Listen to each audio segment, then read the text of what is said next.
The dance will come later. Call back to order the Sacramento City Unified School District Board of Education meeting. We do have the Pledge of Allegiance tonight. It would be led by Ashanti Douglas, a 10th grader from John F. Kennedy High School, and Rosa Reyes, who's an 11th grader, also at John F. Kennedy High School.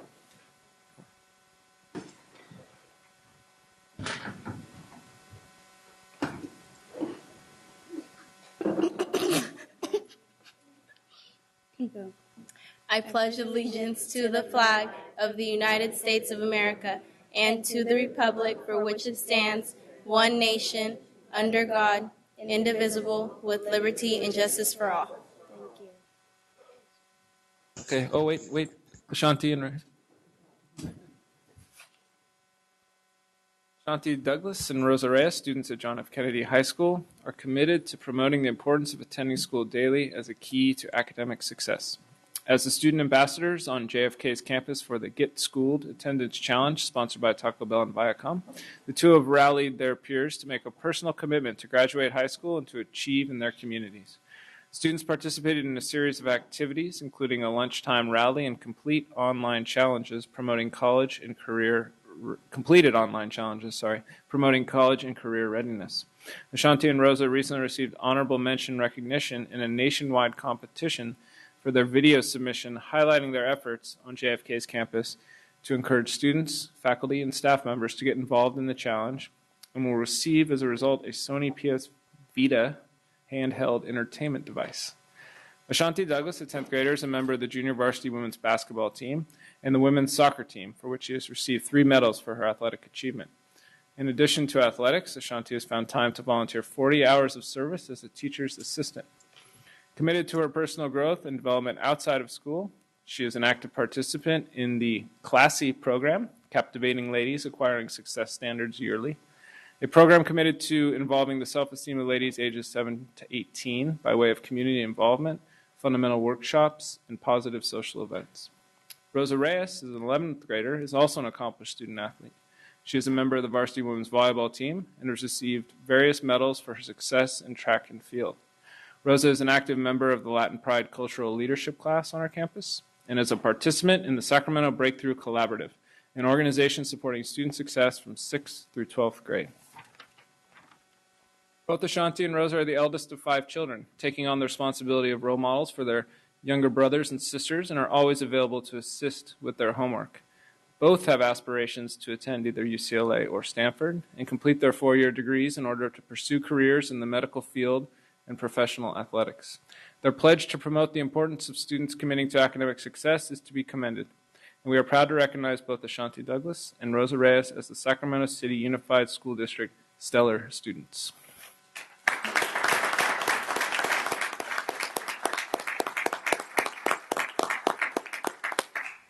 Would you like to say anything?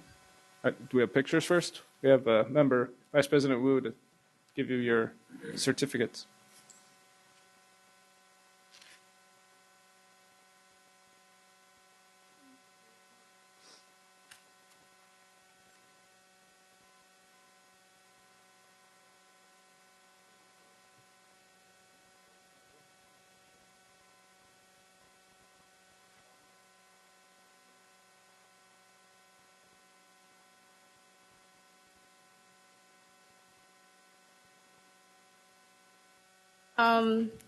I'd like to thank John F. Kennedy for giving me the opportunity to be a part of the Get Schooled program.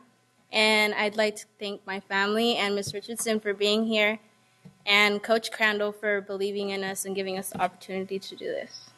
I'd also like to thank my family for being here and Ms. Richardson and Coach Crandall for believing in us and pushing us into doing this Get Schooled, and my principal, Mr. Schweitzer.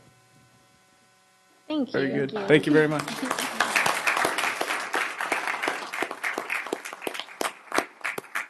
This meeting of the Sacramento City School Board is being videotaped in its entirety and will be cablecast without interruption on Metro Cable 14, the Government Affairs channel on the Comcast and SureWest cable systems. Today's meeting will air Sunday, December 15th at 10 p.m. and Monday, December 16th at noon on Channel 14 and webcast at www.sacmetrocable.tv. Members of the audience wishing to address the board should fill out a speaker identification form located in the back of the community room, and give it to our Chief Communications Officer, Mr. Gabe Ross, to my right. Prior to the conclusion of the item's presentation, please speak into the microphone when addressing the board and state your name for the record. Responses to questions by the public will be posted on the district website prior to the next board meeting. Please limit comments during public comment to items not listed on the agenda. If you're found to be commenting on an item that is on the agenda, you'll be asked to defer until your item comes up on the agenda. Please also remember to turn off all cell phones or place them on silent or vibrate. 5.0 Special Presentations. 5.1 Superintendent Raymond Recognition. Well, There he is. we have recognized him. I think we have a video presentation, and maybe we can start with the video presentation.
Maybe before we jump into, I keep going with the music. Before we jump into board member comment, we do have some people who'd like to speak from the public. We have 3 comments on item 5.0 from Christy Harris, Donald Terry, and Michael Madden.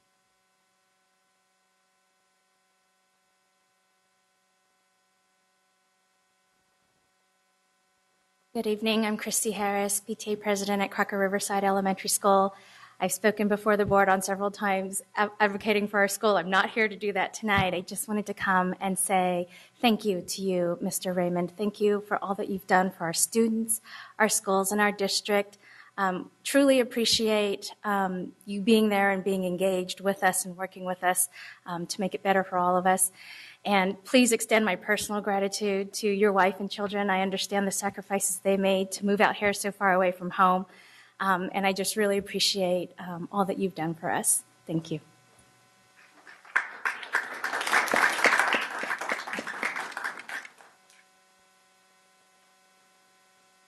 Different being on this side.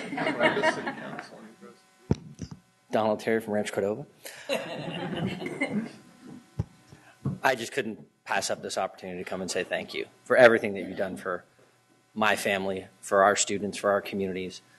The sacrifice that you made just by moving here, sure, is a lot. But the time that you spent away from your family, away from your loved ones, you and I both had probably a little bit more hair and a little bit less gray when we first got to know each other. But the blood, sweat, and tears that you put into this district, people ask me often, what's the biggest political mistake you've ever made, or the biggest mistake you ever made as a school board member? And it was voting against going to find a superintendent. And I'm so glad that I was wrong and that 5 other people disagreed with me and we ended up with you. Without you here, we never could have accomplished the kinds of things that we did. You moved this district forward during some of the worst economic times in the last 100 years, probably, in this state and in this country. And you did it with poise, with professionalism, and you fought wars where they needed to be fought, and you stood up for what was right when it needed to be done. And for that, I thank you, and we all owe you a debt of gratitude for all of the hard work that you put in here. And I'll still say that you're probably the finest superintendent in this country, and hopefully you don't stay out of public education for very long. But good luck. Those are really, really, really cold winters back there, and I have no idea why you do that, but family comes first, and you have every right to ride off into the sunset and do what's best for your family. But thank you for coming to our community. Thank you for helping to improve this school and this district. And one of the things I'll always remember is your first press conference when you got hired. You came here and you said, we are going to be bold for kids. We're going to take the bold steps, and we're going to make history while we're here. And we did. And it's because of you. So thank you very much.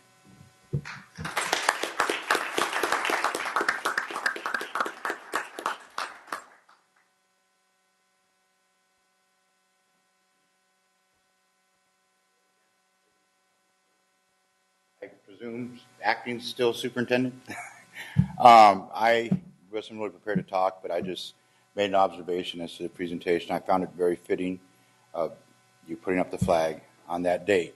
I just want to remind us all, because we're all here for the children, and that, I know of one school in particular in President Cuneo in your area that hasn't had the flag up all week, nor does it rarely have the flag up. And at one time, the California state flag was even upside down. And I just like to remind everybody that the workers are only as good as their leadership. So thank you. We have one more comment from Grace Trujillo.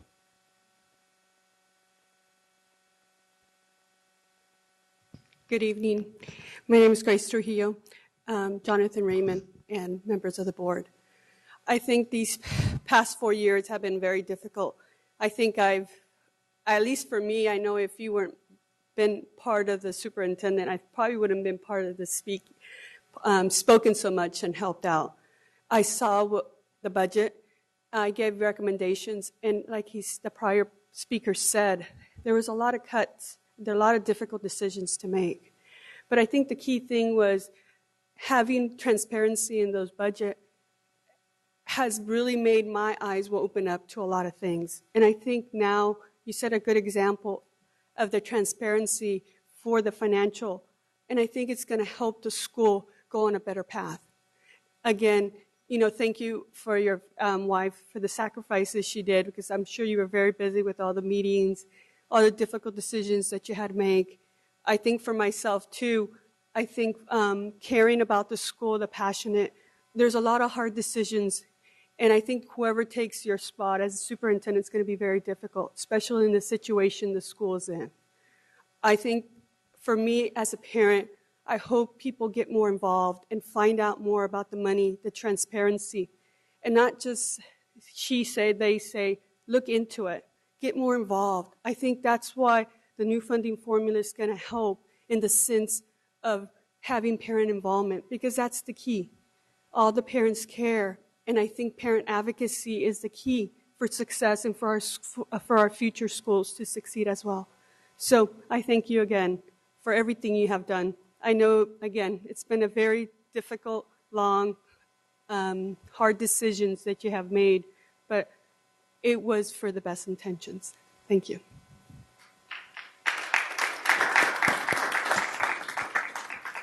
Okay. I guess I can start. I'm not very good at these types of things, but I would like to sincerely thank you, Superintendent Raymond, for your service. What I think I start with when I think about the service that you've given is just the hours and the dedication of your work. You have surpassed anybody I've ever seen in a position in terms of your dedication to the job, your desire to get things right at the end of the day, and your willingness to listen to divergent opinions and make sure that decisions are made in the interest of our kids. And I think you've done a great job at that over your tenure. I think that, to me, is your legacy, is that putting kids first is your legacy. I think you made decisions when it came to priority schools that maybe weren't the most popular in some quarters, but they were done because what you saw when you came here was an injustice, and you were going to make it right, and you were going to use the resources and talents that you had at your disposal to impact communities that had long been neglected. I think that you have strengthened our district. You've put it on an extremely solid footing going forward. And I think that I know just from my community standpoint, I'd like to thank you on behalf of the students and families in my community. I think that you've, this is where I'm not very good at these types of things, but I don't think there's anything I can really say at this point. I think that you were an outstanding superintendent, that you pushed the envelope when it needed to be pushed, that you stood behind the right thing to do for kids at the end of the day, and that's what you're always going to be remembered as a person who would, I guess as Member Terry or former Member Terry said, would fight the fights that needed to be fought. And there were some that needed to be fought. And you had the courage and you had the dedication to do that. And it sounds simple and it sounds easy until you sit next to yourself, you sit next to a superintendent, and you see what the person has to go through and the dedication that they have to put forward and the kind of shots that they take over the time. And I wish you luck in Massachusetts. I hope you stay in education. I know you're leaving for good reasons. You're putting your family first, which is honorable and another commendable characteristic that you have. So I'm sure I'll say more to you when I talk to you before you leave. But thank you very much on behalf of our students, and thank you very much.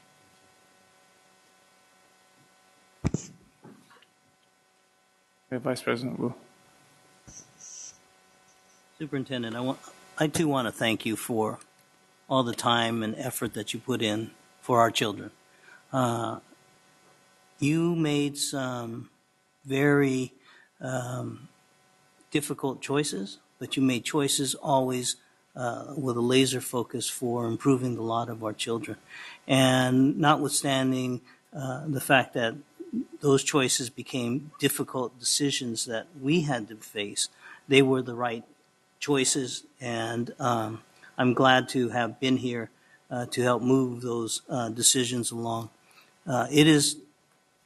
You took us through probably the worst economic times that this district has ever faced, and you're leaving us in a better time and a better place. You're leaving us almost in the black, and so for that I thank you, because those again were very, very difficult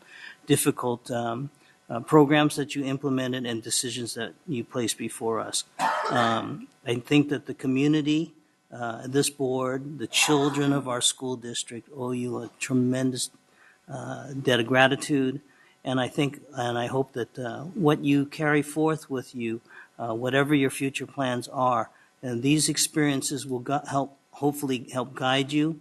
And I'm sure that we here back in Sacramento will be hearing more about Jonathan Raymond in the future. And I wish you luck. I wish your family, I thank your family for sharing your time with us, and we are so much better for it. Thank you. Vice President Kennedy. Yeah, I'm actually going to reserve my comments for a later date, but I will say that I will fully 100% wholeheartedly echo the words of the right honorable gentleman from Rancho Cordova. So thank you.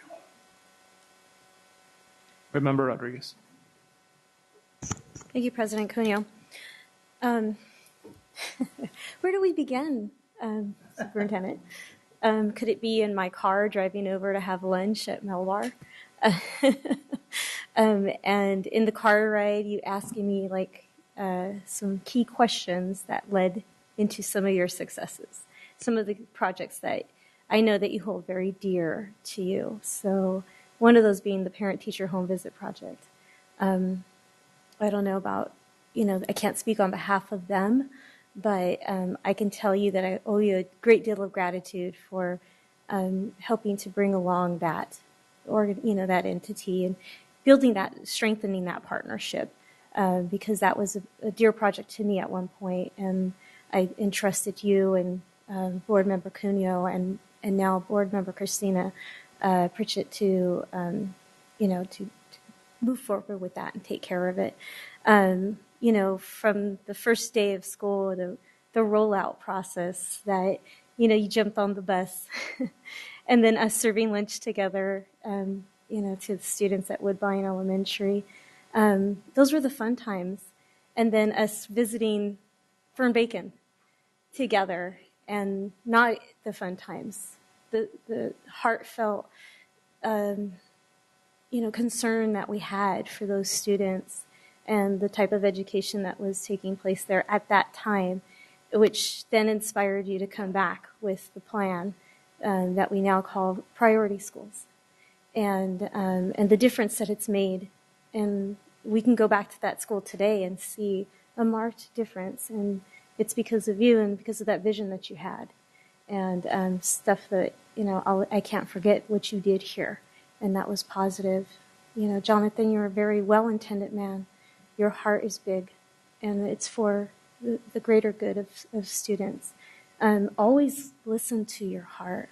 I know that, sometimes the head and the logic wants to get in the way, but if you listen to your heart, you will always do the right thing. And those are my parting words to you. Member Hanson.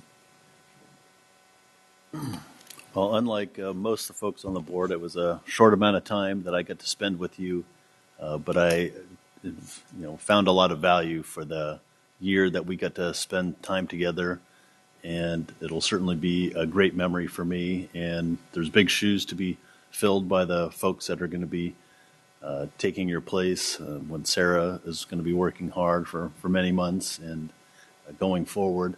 I always valued your opinion and your good advice. I always knew that you were giving us your best advice, that you'd thought about it, that you'd worked with people to come to that consensus, and that's the most that we can ask for as a board.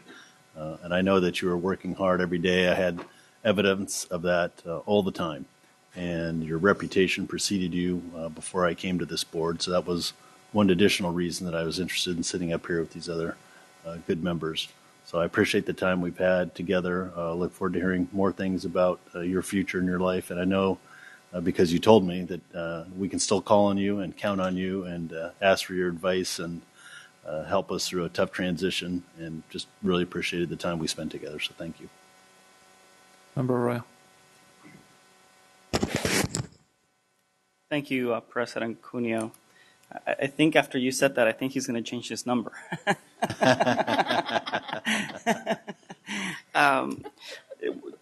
I'll try not to belabor a lot of the points that have been made, but just wanted to say thank you. And thank you for the work you've done, and thank you for your patience. And I know that at times I have not been the easiest, and I know that many times we have not agreed. I think that you did a lot of great work here in the district.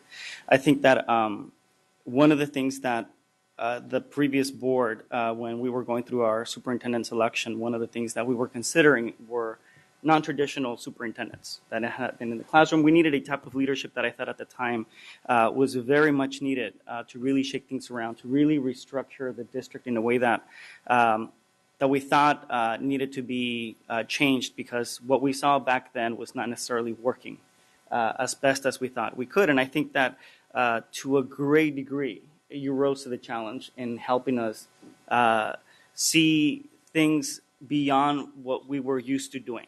And I remember you mentioned that many, many times when you made changes in the district, which was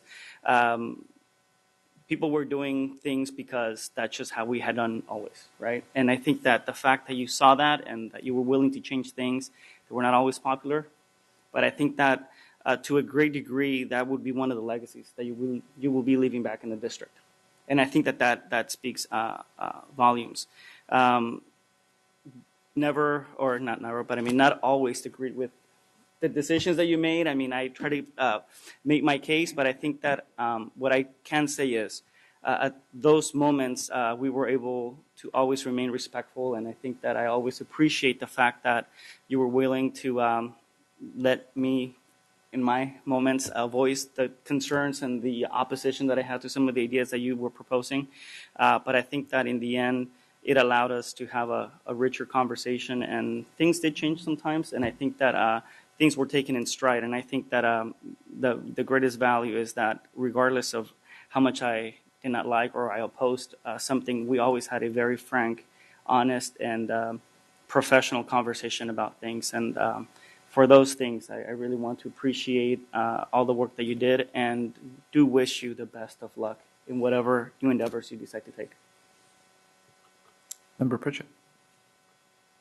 Thank you. I'm pretty bad at this stuff, so I'm just going to go for it, which is probably why I'm going last. It's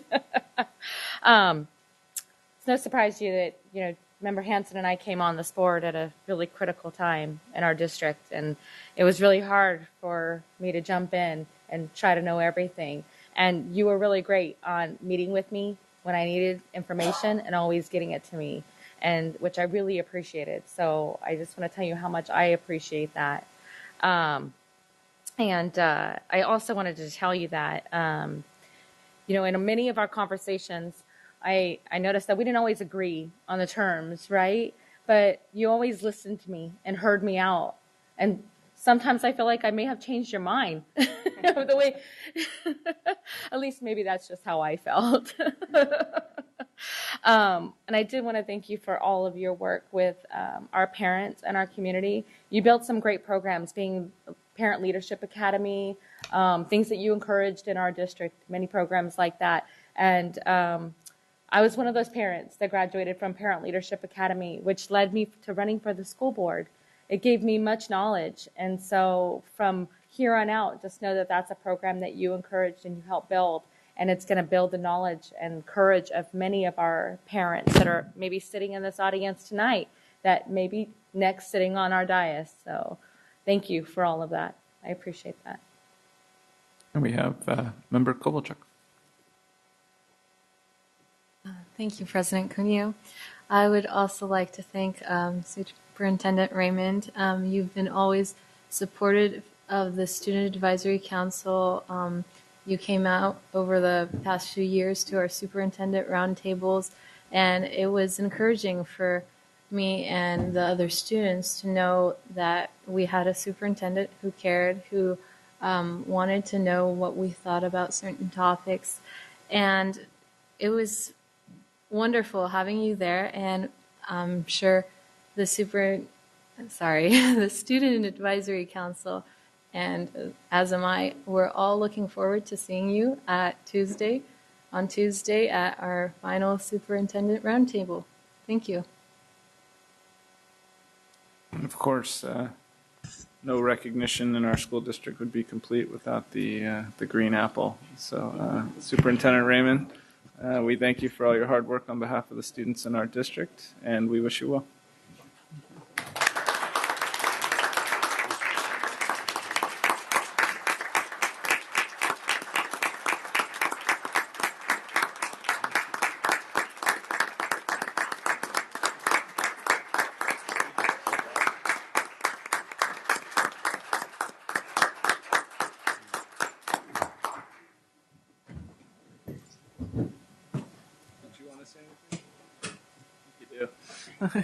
You know you have a speech.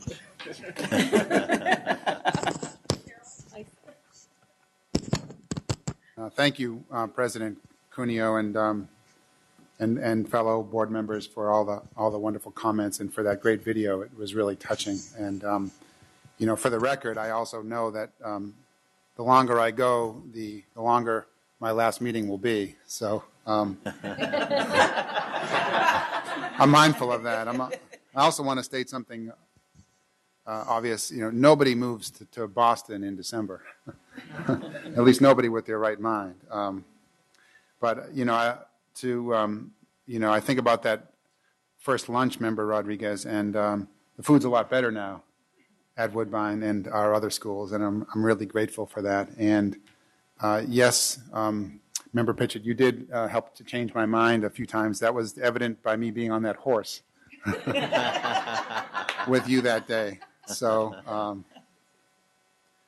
the world lost a great leader in the last week or so, Nelson Mandela, and what I've always taken from him is his great emphasis on the importance of education. And he said something to the effect of, the real power, that in education is that it can change the world. And, I think, as I think back at my childhood, I'm just so grateful for my parents who believed so much in education, so important to them. And, they sacrificed everything to put my brothers and I through school, the best schools they could find. And like so many of our parents, they're just tirelessly advocates. And I remember my mother getting a phone call from school when they thought, that I had a learning disability and that I should be, sent back. I couldn't read. They thought I might have been dyslexic. And we know so many of the phone calls that happen. And my mother just, she just, like so many of our parents, she wouldn't take that for an answer. And she pushed and she fought. And because of her and because of parents like her, our children, and like I had the advantage of education. And I wrote on the wall tonight, that, before I die, while I'm alive, I'll be a superintendent. I think it's rare sometimes when you figure out what you want to do with your life. And, for me, it came much later, but in a lot of ways it came full circle. The power and importance of education and how much it had meant to me, and the fact that perhaps I could really do something with my life about that, and wanting to be a superintendent, it's a wonderful dream, and actually, going through and training to become one, and then, convincing a school board to hire you, even if it's 3,000 miles away from your home. And I'm really grateful for that original board and for this board who has given me that wonderful opportunity to come here and to be part of this great community, a community that will always have a special place in our hearts. I don't think anybody other than maybe a spouse or a loved one really understands what a challenging job and a difficult job it is to be a superintendent. Most decisions you make, if not virtually all of them, usually have two sides. And sometimes it's the side that's not happy that gets to be the most vocal. But nonetheless, decisions have to be made. And I can honestly say that this is the greatest job that I'll ever have in my life. It's also probably the most difficult and challenging job. But there has never been a day since I've been in Sacramento, from that very first day when I rose that flag to my very last day in just a few days, where I haven't wanted to get up and been so excited to get to work and to be with children and to be with teachers and my coworkers and with family members. It's just remarkable. But I would be remiss to say there haven't been a few nights when I've gotten home and I've said to my wife, honey, I don't know that I can keep going with this. But miraculously the next day, there I would be back at it. And the wonderful video that was prepared tonight, I think, is a great testament to how much I've really loved this work and how critically important this work has been. And so I'm really, really, really grateful for that. Of course, I'm going to miss the children. We have the most incredible children in the world in this community. You saw them. They're special. They're spectacular, and they're full of everything that's good and that has potential. And I take great satisfaction in the smiles of a child. And I was just at Oak Ridge a week or two ago, and I was in a classroom, a third grade classroom, and they were changing to get new books. And this young girl said, can I read to you for a while? And we sat down over on the side, and she read to me for about 10 minutes until I realized that the rest of the party that I was with had already moved on. But that's just the kind of experience from whatever school I've had the chance to be in. So I'm certainly going to miss them. And it was talked a little bit earlier, I think, Vice President Wu, about vision, and Member Rodriguez, urged me to continue to listen to my heart. And if my staff knows anything, I probably talk too much with my heart. But that vision is wonderful. But without great people to be able to implement and to help shape that vision, it never gets to be reality. And I want to just pay special thanks to the incredible, dedicated, hard-working men and women throughout this school district and this community who work tirelessly, often without thanks or gratitude, whether it's in a cafeteria or driving a bus, or as I saw today, maintenance workers who I know have been up for hours, working so hard to keep our, in many ways, antiquated buildings and heaters going, particularly during these really challenging early cold days. And the list goes on and on and on of the incredible people. And when I think about those folks, and I think about the people that have come here and offered to be part of this journey with me, folks like Gabe Ross, who jumped and left a promising baseball career to come on and to be a communications director. The story goes on and on about the wonderful, incredibly dedicated men and women that have come on, we're already here, and that continue to rise and shine.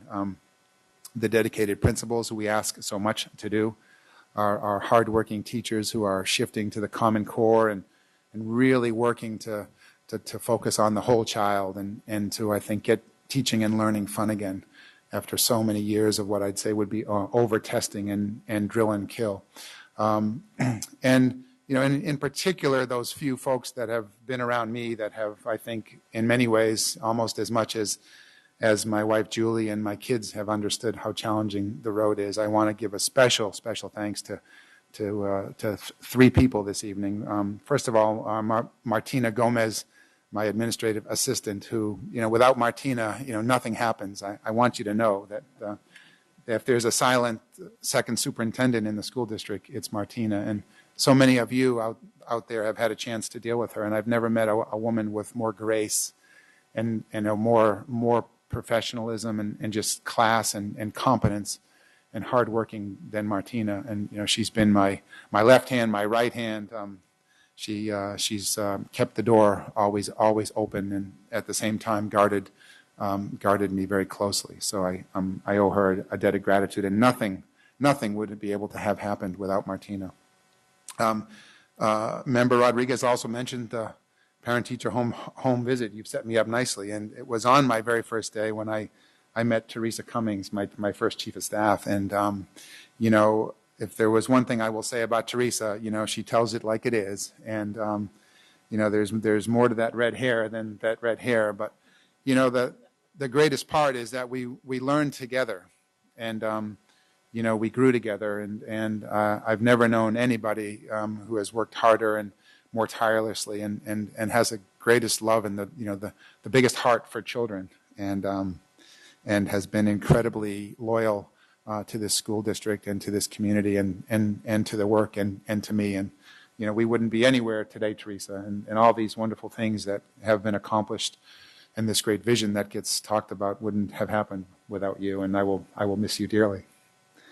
And to Kua Franz, you know, I first met Kua visiting the Hmong Women's Association, and you know, within about 10 minutes, I knew I wanted to hire Kua. But you know, Kua had just been hired as executive director, and she wasn't available, as she kept telling me when I kept intimating. But that if I was persistent, and perhaps someday. But you know, she pointed to a picture on the wall of young children like you saw this evening in that wonderful little video.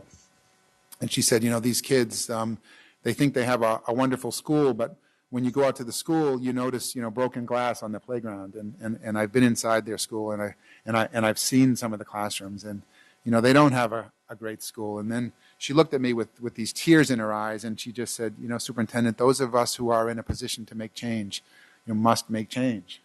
And I think it was from that moment on when I just said, you know, someday, somehow, I'm going to find a way to bring another Franz sister into the work of the school district. And I can't tell you that, again, you know, a product of our school system, and she's come back to Sacramento and is making her life and her home here, raising her family, and cares so deeply about our children. And she has a mind and a passion for this work, like me. She didn't come up through education, and she brings fresh eyes and fresh perspective. But she has been there for me always, and to help support me, to push me, to continue to have me grow, and to always look at the multiple sides of the picture. So there you have it. Again, I want to thank the board, and as Vice President Wu said, you know, I made a lot of decisions.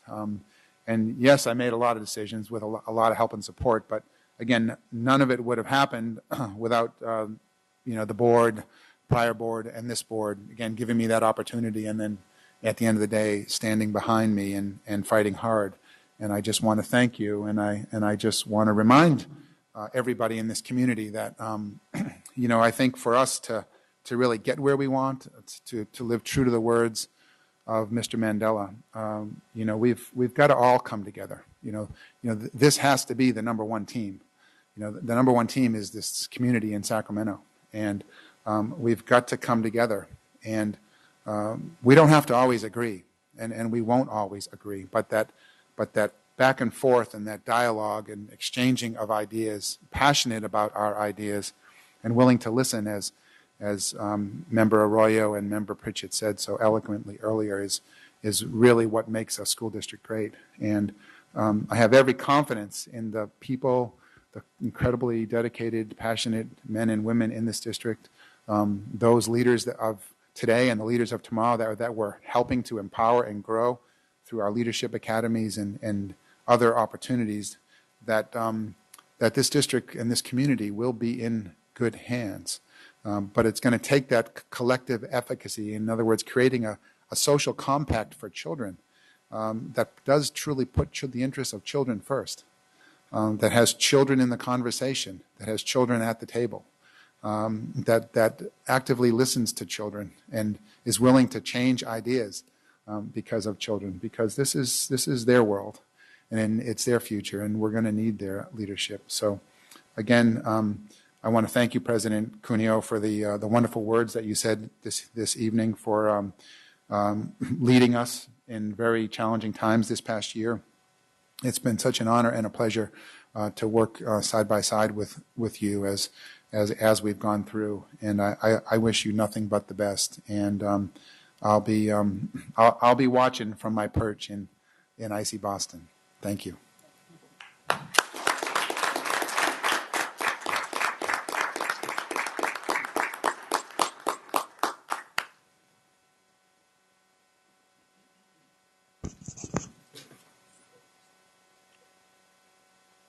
We have item 6.0, announcement of action taken in closed session. None, Mr. President.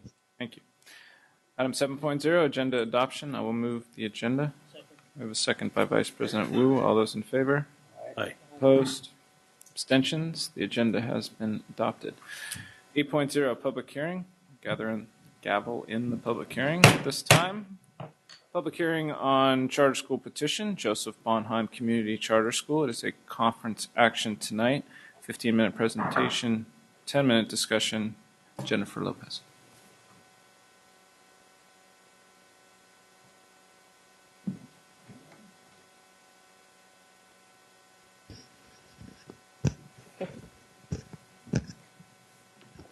Good evening, President Cunio, Superintendent Raymond, and esteemed board members. My name is Jennifer Lopez, and I'm currently the Charter and Principal Network Coordinator for the district. So the Charter Schools Act of 1992 governs the creation of charter schools in the state of California. The act includes Education Code Section 47605, which provides the standards and criteria for petition submission, review, approval, and denial. On November 4th of 2013, Joseph Bonheim Community Charter School submitted their finalized petition to establish a charter school with Sacramento City Unified School District. The petition proposes to serve kinder through sixth grade students and seeks to begin operation with 350 students in the 2014-2015 school year. Education Code 47605 requires that the governing board hold a public hearing no later than 30 days after receiving the petition, at which the governing board shall consider the level of support for the petition by teachers, employees in the district, parents, and community. Both parties executed an agreement on November 18, 2013, pursuant to Ed Code 47605, extending the statutory deadlines to allow the public hearing to take place tonight, December 12, 2013, and the board action to take place next week, December 19th. On December 3rd, 2013, the Sac City Unified School District Charter Review staff conducted an interview with the lead petitioners and with individuals who will directly be responsible for the implementation of the proposed charter school. Petitioners were made aware that the responses from the capacity interview may be incorporated into the overall evaluation of the charter petition and the assessment of the capacity of the petitioners to successfully implement the proposed charter. Following the review of the petition, the capacity interview, and the public hearing, the governing board shall either grant or deny the charter within 60 days of the receipt of the petition. So pursuant to Ed Code 47605, the board may not deny a petition for the establishment of the charter school unless it makes written factual findings specific to, and I just realized I haven't been using this. My apologies. So pursuant to Ed Code 47605, the board may not deny a petition for the establishment of a charter school unless it makes written factual findings specific to the particular petition, setting forth facts to support one of or more of the 5 findings. One being, the charter school presents an unsound educational program for the students to be enrolled in the charter school. 2, the petitioners are demonstrating unlikely to successfully implement the program set forth in the petition. 3, the petition doesn't contain the number of signatures required by subdivision A in 47605. 4, the petition doesn't have the affirmations of each of the conditions described in subdivision D. And the last one, the petition doesn't contain the reasonably comprehensive descriptions of the 16 required elements. So, next steps. We have here the lead petitioners, Lisa Romero and Art Aleman, who will present on their proposed charter school. Staff will continue with a thorough and comprehensive review of the charter petition. And next week, staff will present the findings of facts and recommendation of approval or denial for the charter school next week, December 19th. So I want to go ahead and welcome both Lisa and Art Romero, who will continue the presentation. Thank you very much.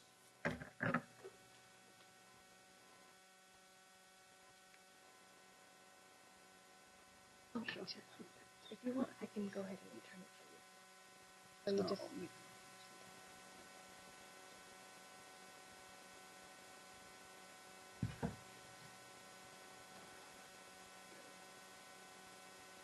Thank you. Let's see. Thank you, Jennifer. Good evening, Superintendent Jonathan Raymond and President Cuneo and board members. My name is Lisa Romero, and this is Arthur Aleman. We are the lead petitioners for the Joseph Bonheim Community Charter School. We are proud to be given this opportunity. We are proud to be given this opportunity to present to you our proposed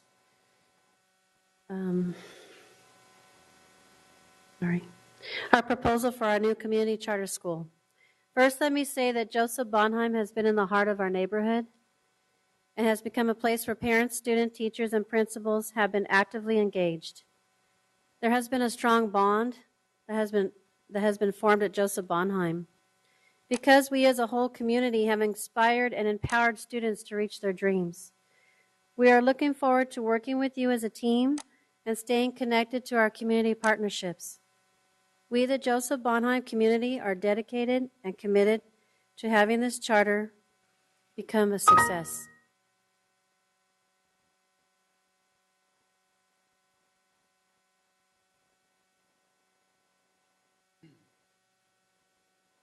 I just wanted to just say a few words.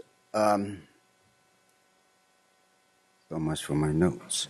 Okay, now just back in June of last year, or this past school year, that during the school closures procedures, I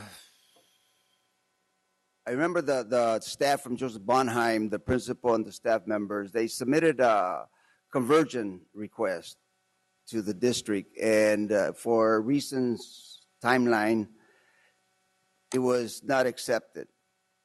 So after pondering and thinking about this, we, the parents, decided to put this together with a few minor changes in a proposal. And that's why we're here tonight, just to show you what we had come up with. And keep in mind that we're parents. We're not professional educators. We're not professional speakers. We're parents from our neighborhood.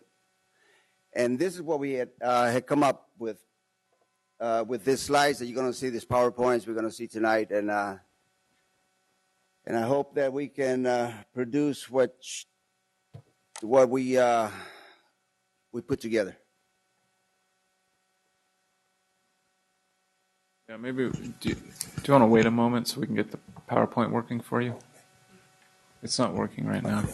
They're working on it over here. So. Okay. Oh, I thought it was. No, it's not you. I don't know.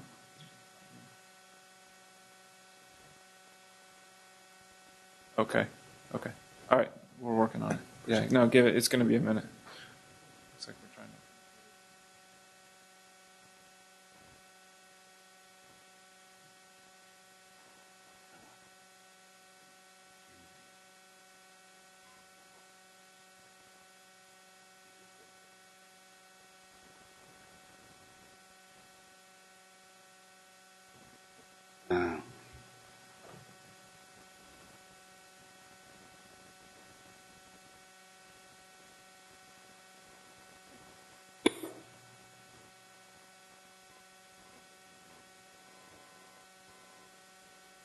Oh, there we go. There we go. There we go. Okay. Good.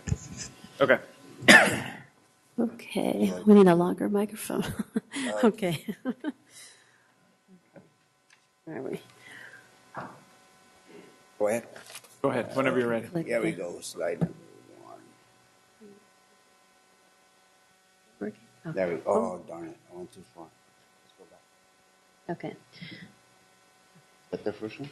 This is.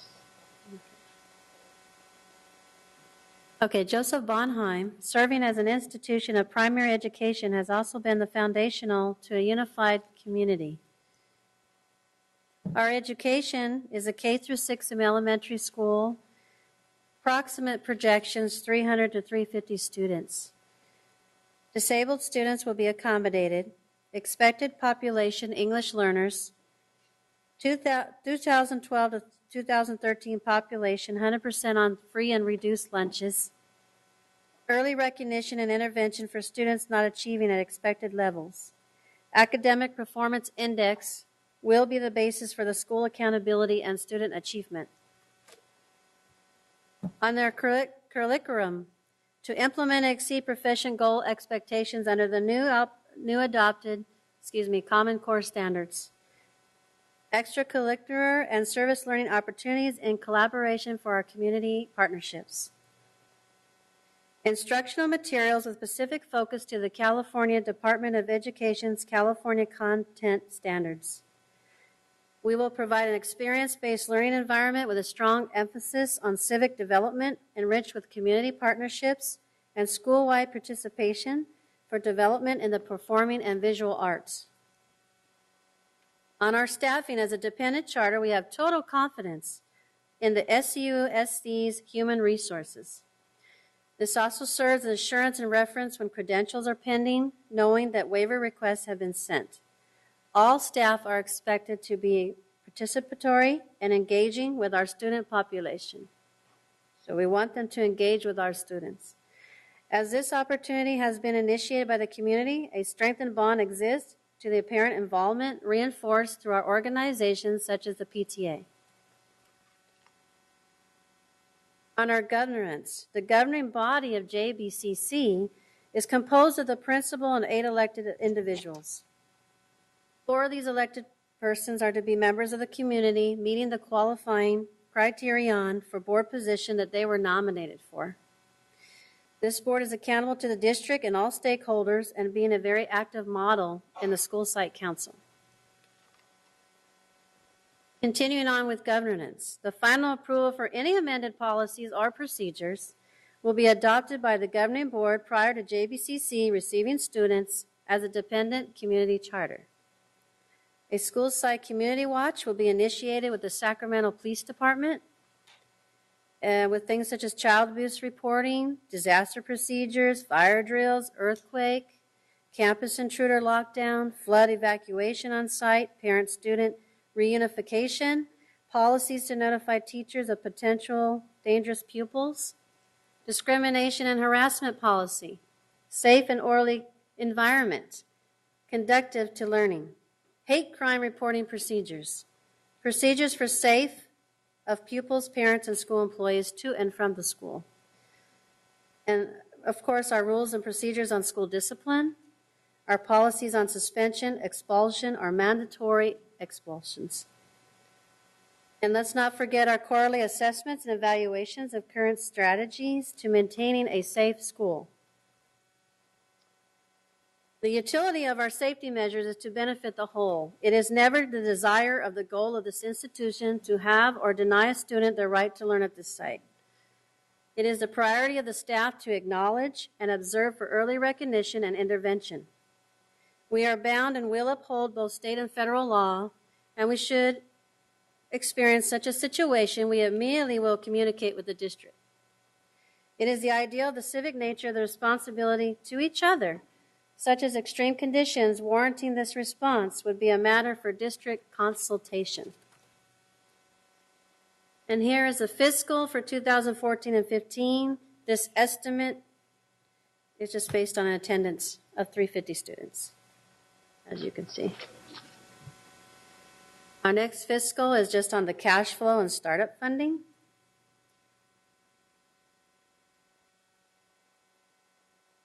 Audits. As a dependent charter, JBCC will be included in the district's annual audit. Immediate corrections to any revealed exceptions. And on our retirement and labor relations, JBCC will be the exclusive public school employer of the staff. The established district retirement system will be used, and bargaining agreements will be followed.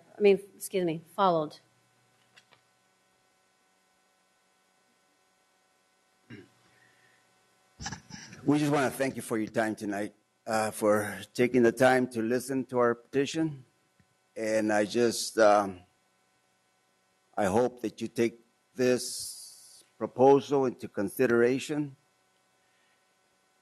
and you really, really search yourself when you decide to make a decision next week. Not only is Joseph Bonheim just a school, it also serving for other purposes, such as, after school activities. For one, I know that Talek Park and Tahoe Park, they have Little League leagues there, after school activities. They have, we used to have an Alcoholics Anonymous group going there, gang and drug prevention programs, and just things of that nature that helps our community in our neighborhood. And that's what we're looking for, to reopen our school. We just have total confidence in district to help us out, and we can work out together, and whatever it takes to do our best. Thank you very much. Thank you. Do we have public comment? We have 3 public comments on this item from Susan Kovalik, Frederick Romero, and Jessica Arriaga.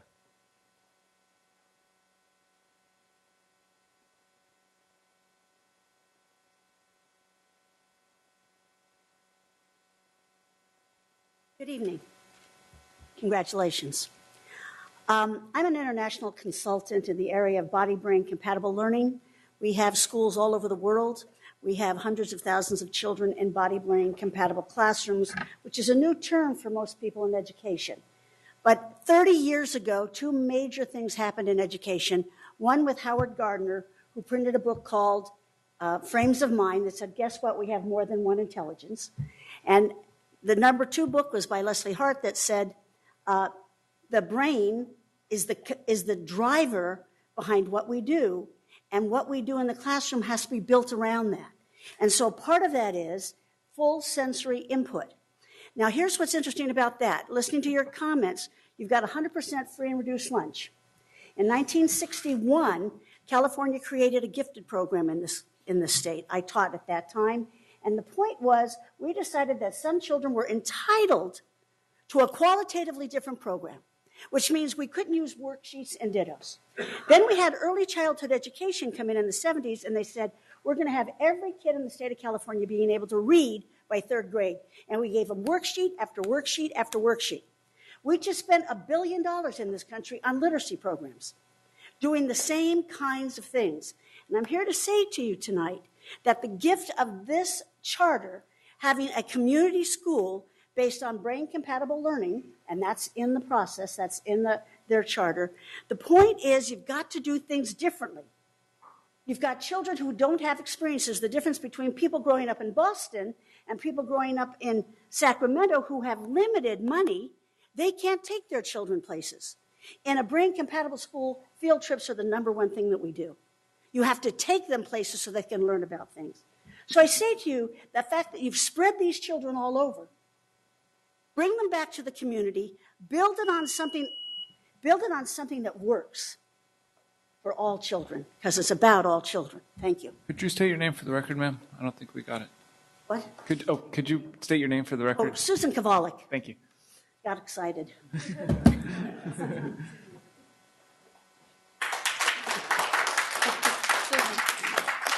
Really? Oh. Yeah. Good evening. My name is Frederick Romero. I'm a Vietnam vet, commander of the American GI Forum, Cesar E. Chavez chapter here in Sacramento. American GI Forum believes wholeheartedly in education. I commend the board, all you guys there for your dedication. I know how hard you work during the day, and then you work extra, which we don't get to see, but we appreciate it. We stand in in support of this charter. It's really difficult when you rip a school or close a school in a community that's strong. The community needs the school. We, as veterans, feel that education is a major part in helping young people grow up and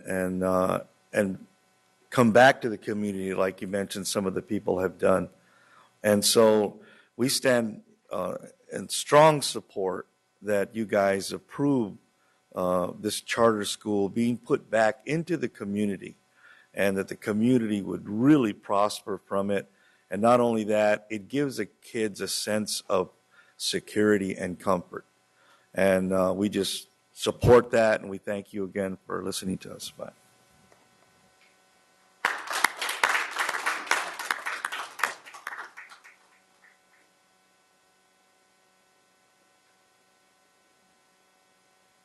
Good evening, Jonathan Raymond, President Cuneo, and fellow board members. My name is Jessica Arriaga, and a lot of touching things have been said, a lot of recognition by Superintendent Raymond for parents that are passionate about what they believe in and advocating for the children that they provide homes and support for the teachers. This is one example of parents getting together with something that they're passionate about bringing back a school, a resource, a part of the community. It was really a heart of the community. Our PTA was very active and very involved, and we met on Friday nights. Could you imagine having a board meeting on a Friday night? But that's what our parents did, because this is what we do. We got together on Friday nights and talked about the kids, talked about school, talked about what the community needs, not just that. This was the heart of our neighborhood. And so when it closed, we didn't look out to see who's going to come and fix it and make it better. The parents came together and decided what we wanted. We wanted our school back, and we did the work to put together a charter that we thought our children were going to benefit from. And so I wanted to just let you guys know that we feel that this is the right thing. This is what our community needs. And if you come out to our community, you can see the utter distraction that the closure has made in our community. It split us up. Half of us went to one school, the other half went to another. It's made it difficult for us to maintain those bonds and those connections and just to advocate for our children. Some parents can't go to the PTA meetings at their new schools because they can't commute that far. So I just wanted you guys to know how important this charter is.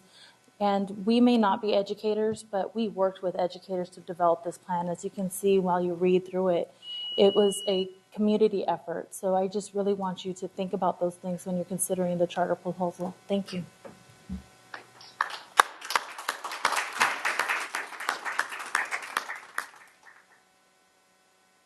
Do we have any board member who wishes to comment or have questions at this point in time?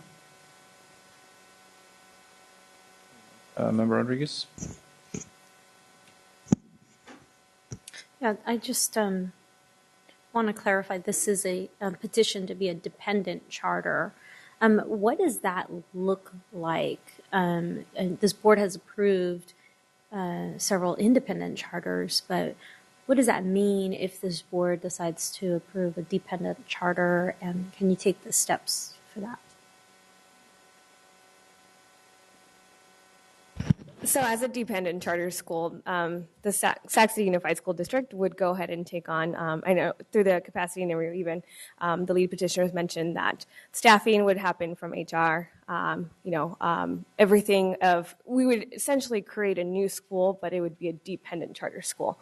So all that's required in starting up a new school, all the startup cost would be associated with that. But it would be part of our district. With the independent charter school, they have their own governing board that is separate from our governing board.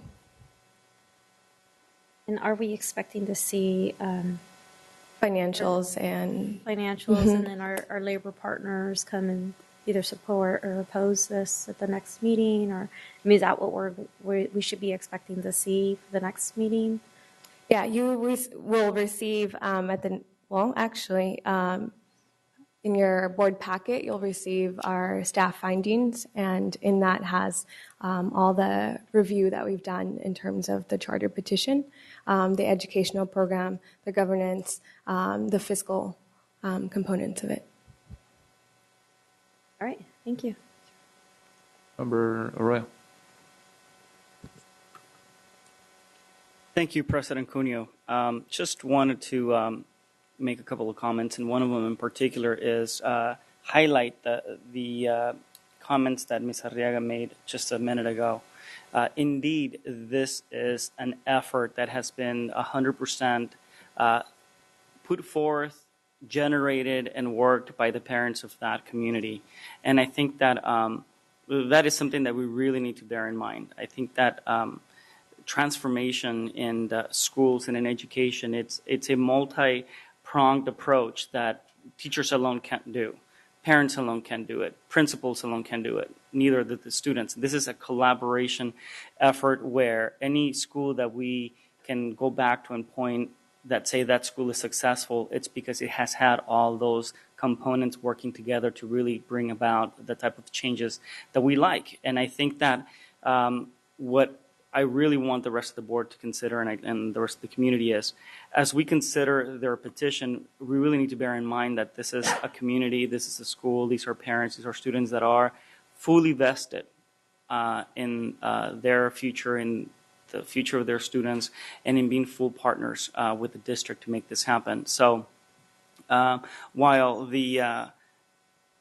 it may be easy to see in the backdrop the fact that this was one of the schools that was closed down, what is more encouraging for me is that this is kind of like a new process for a new renewal for a community to come together and actually kind of regenerate. I mean, I see it as a phoenix rising, and I really would like to encourage the board to give full consideration as we see it. Obviously, we will put you through the ringer as we would put any other school charter petition, because we do need to ensure that it's a process, that it's a charter that really delivers the academic teachings that we really are expecting from every other school, and that we want you to be successful.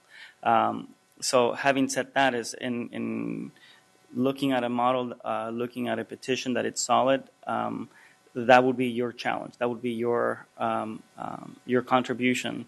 What I would like then is ask the rest of the board that we see that petition with those eyes, that this is an opportunity to bring about a new model, a new synergy within this particular community. Thank you. Seeing no other board comment, thank you for the presentation, and we'll see you next week. And I will close the public hearing.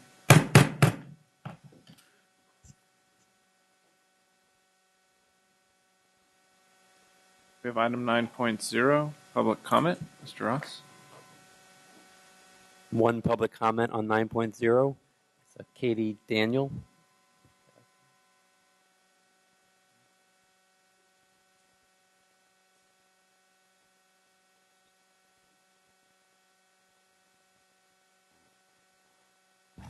Good evening. My name is Katie David, and I'm here on the behalf of just Christians and my church, and also churches, period, that are around the Sacramento area. But first, I like to read this. It's in 2 Chronicles 7 and 14, chapter 7 and 14. It said, "If my people, which are called by my name, shall humble themselves and pray and seek my face and turn from their wicked ways, then will I hear from heaven and will forgive their sins and will heal their lands." And so what I'm here for tonight is that I have a granddaughter that is in school, or in high school, and she tells me a lot of things, which I know a lot of things that are going on in the schools, and I want to see, and I am aiming and pursuing for prayers to be back into the school district here, the Sacramento School District, and that is what I'm here tonight for, to petition that. I was told that I was supposed to come here. I had been trying to work on it because I've never done anything like this before, and so I called the Sacramento Board School here at your building, and they told me to come here and I can, bring my petitions here. I have been getting some petitions. I have some here where I have different people, different churches, and just different places that are signing for petitioning to get prayers back in the schools. So, like I said, this is all new to me, but this is what I'm pursuing, and I would like to see this because I see the children. They're really needing to have a different mindset as far as knowing that there's truly a God that is still yet that lives and is willing and ready to be able to lead them the right way. And I believe I heard the superintendent say that they are our future, and truly they are our future. But if they're going to be like it's okay to live lesbian lifestyles and different things like that, I know these laws have been changed. There's nothing anybody could do about it, but we could also lead our children back to the Bible and the right way to go. We could And so many of finish them- up. If we could finish up, that your time is up. Pardon me? Your 2 minutes, ma'am. So if we could just finish your thought. Okay. Thank you. Okay, this is what I'm here for. And so any help that I can receive in pursuing that, I surely would appreciate it. If you want to drop off your petitions over with Thank you Mr. very Ross, much. that's fine. Thank you, ma'am. Item 10.0, consent agenda. Does any board member wish to comment? If not, I can move the consent agenda. Do I have a second? Second by Member Hanson. All those in favor? Aye. Opposed? Abstentions? Consent agenda has passed. Item 11.0, communications. 11.1, employee organization reports. CSA. SCTA.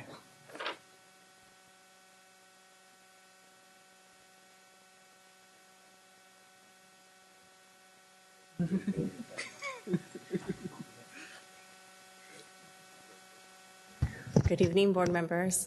Good evening, Board President Cuneo and Superintendent Raymond. I'm Nikki Malevsky, President of the Sacramento City Teachers Association.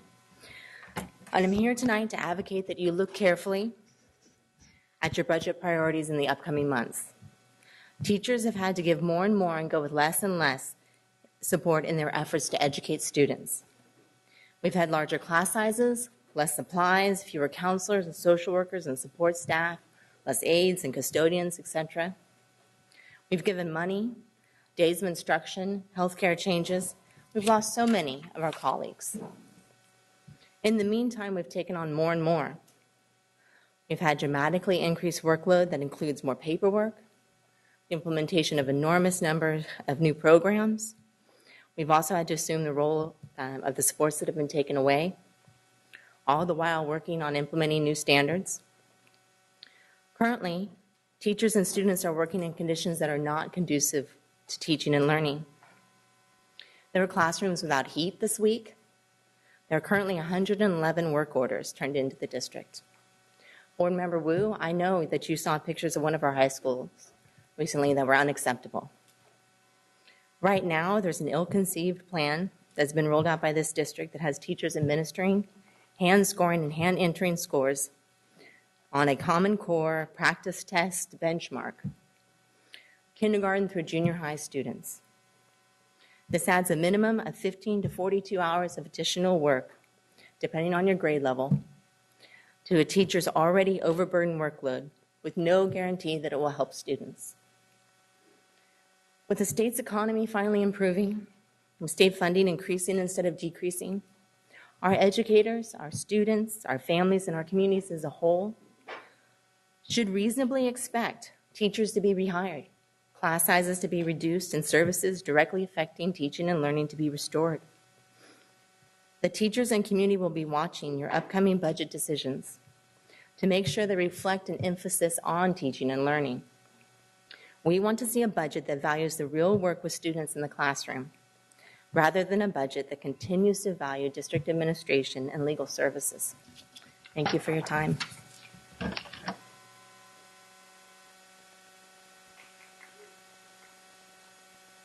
SCIU.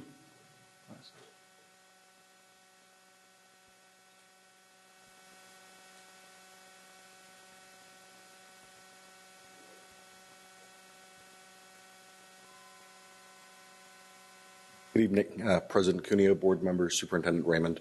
Actually, I was just wondering if the last few days of the cold snap here in Sacramento are making you rethink going back to Massachusetts in December. It's certainly been interesting here. So I want to just sort of back up a little bit of what Ms. Malevsky had to say. The classified employees have been making concessions for years. We know we've had some tough economic times, and our members have rolled up their sleeves. They've given back to the district. They've given back to the community. As well as taking less money home, our folks have had their hours reduced.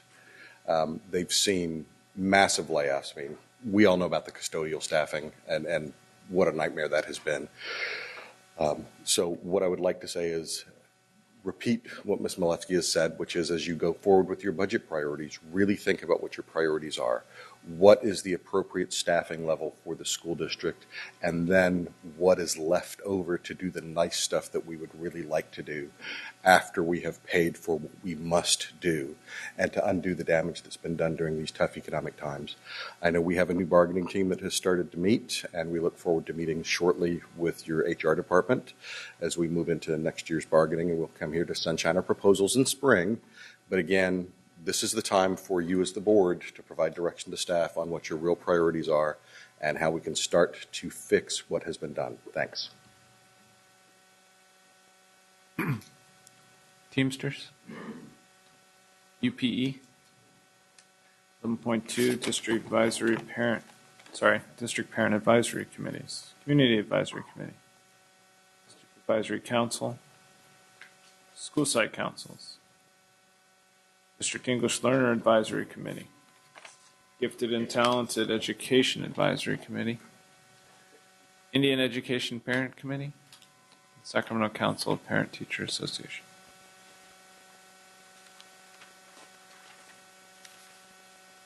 We have item 11.3, Superintendent's Report. Jonathan Raymond.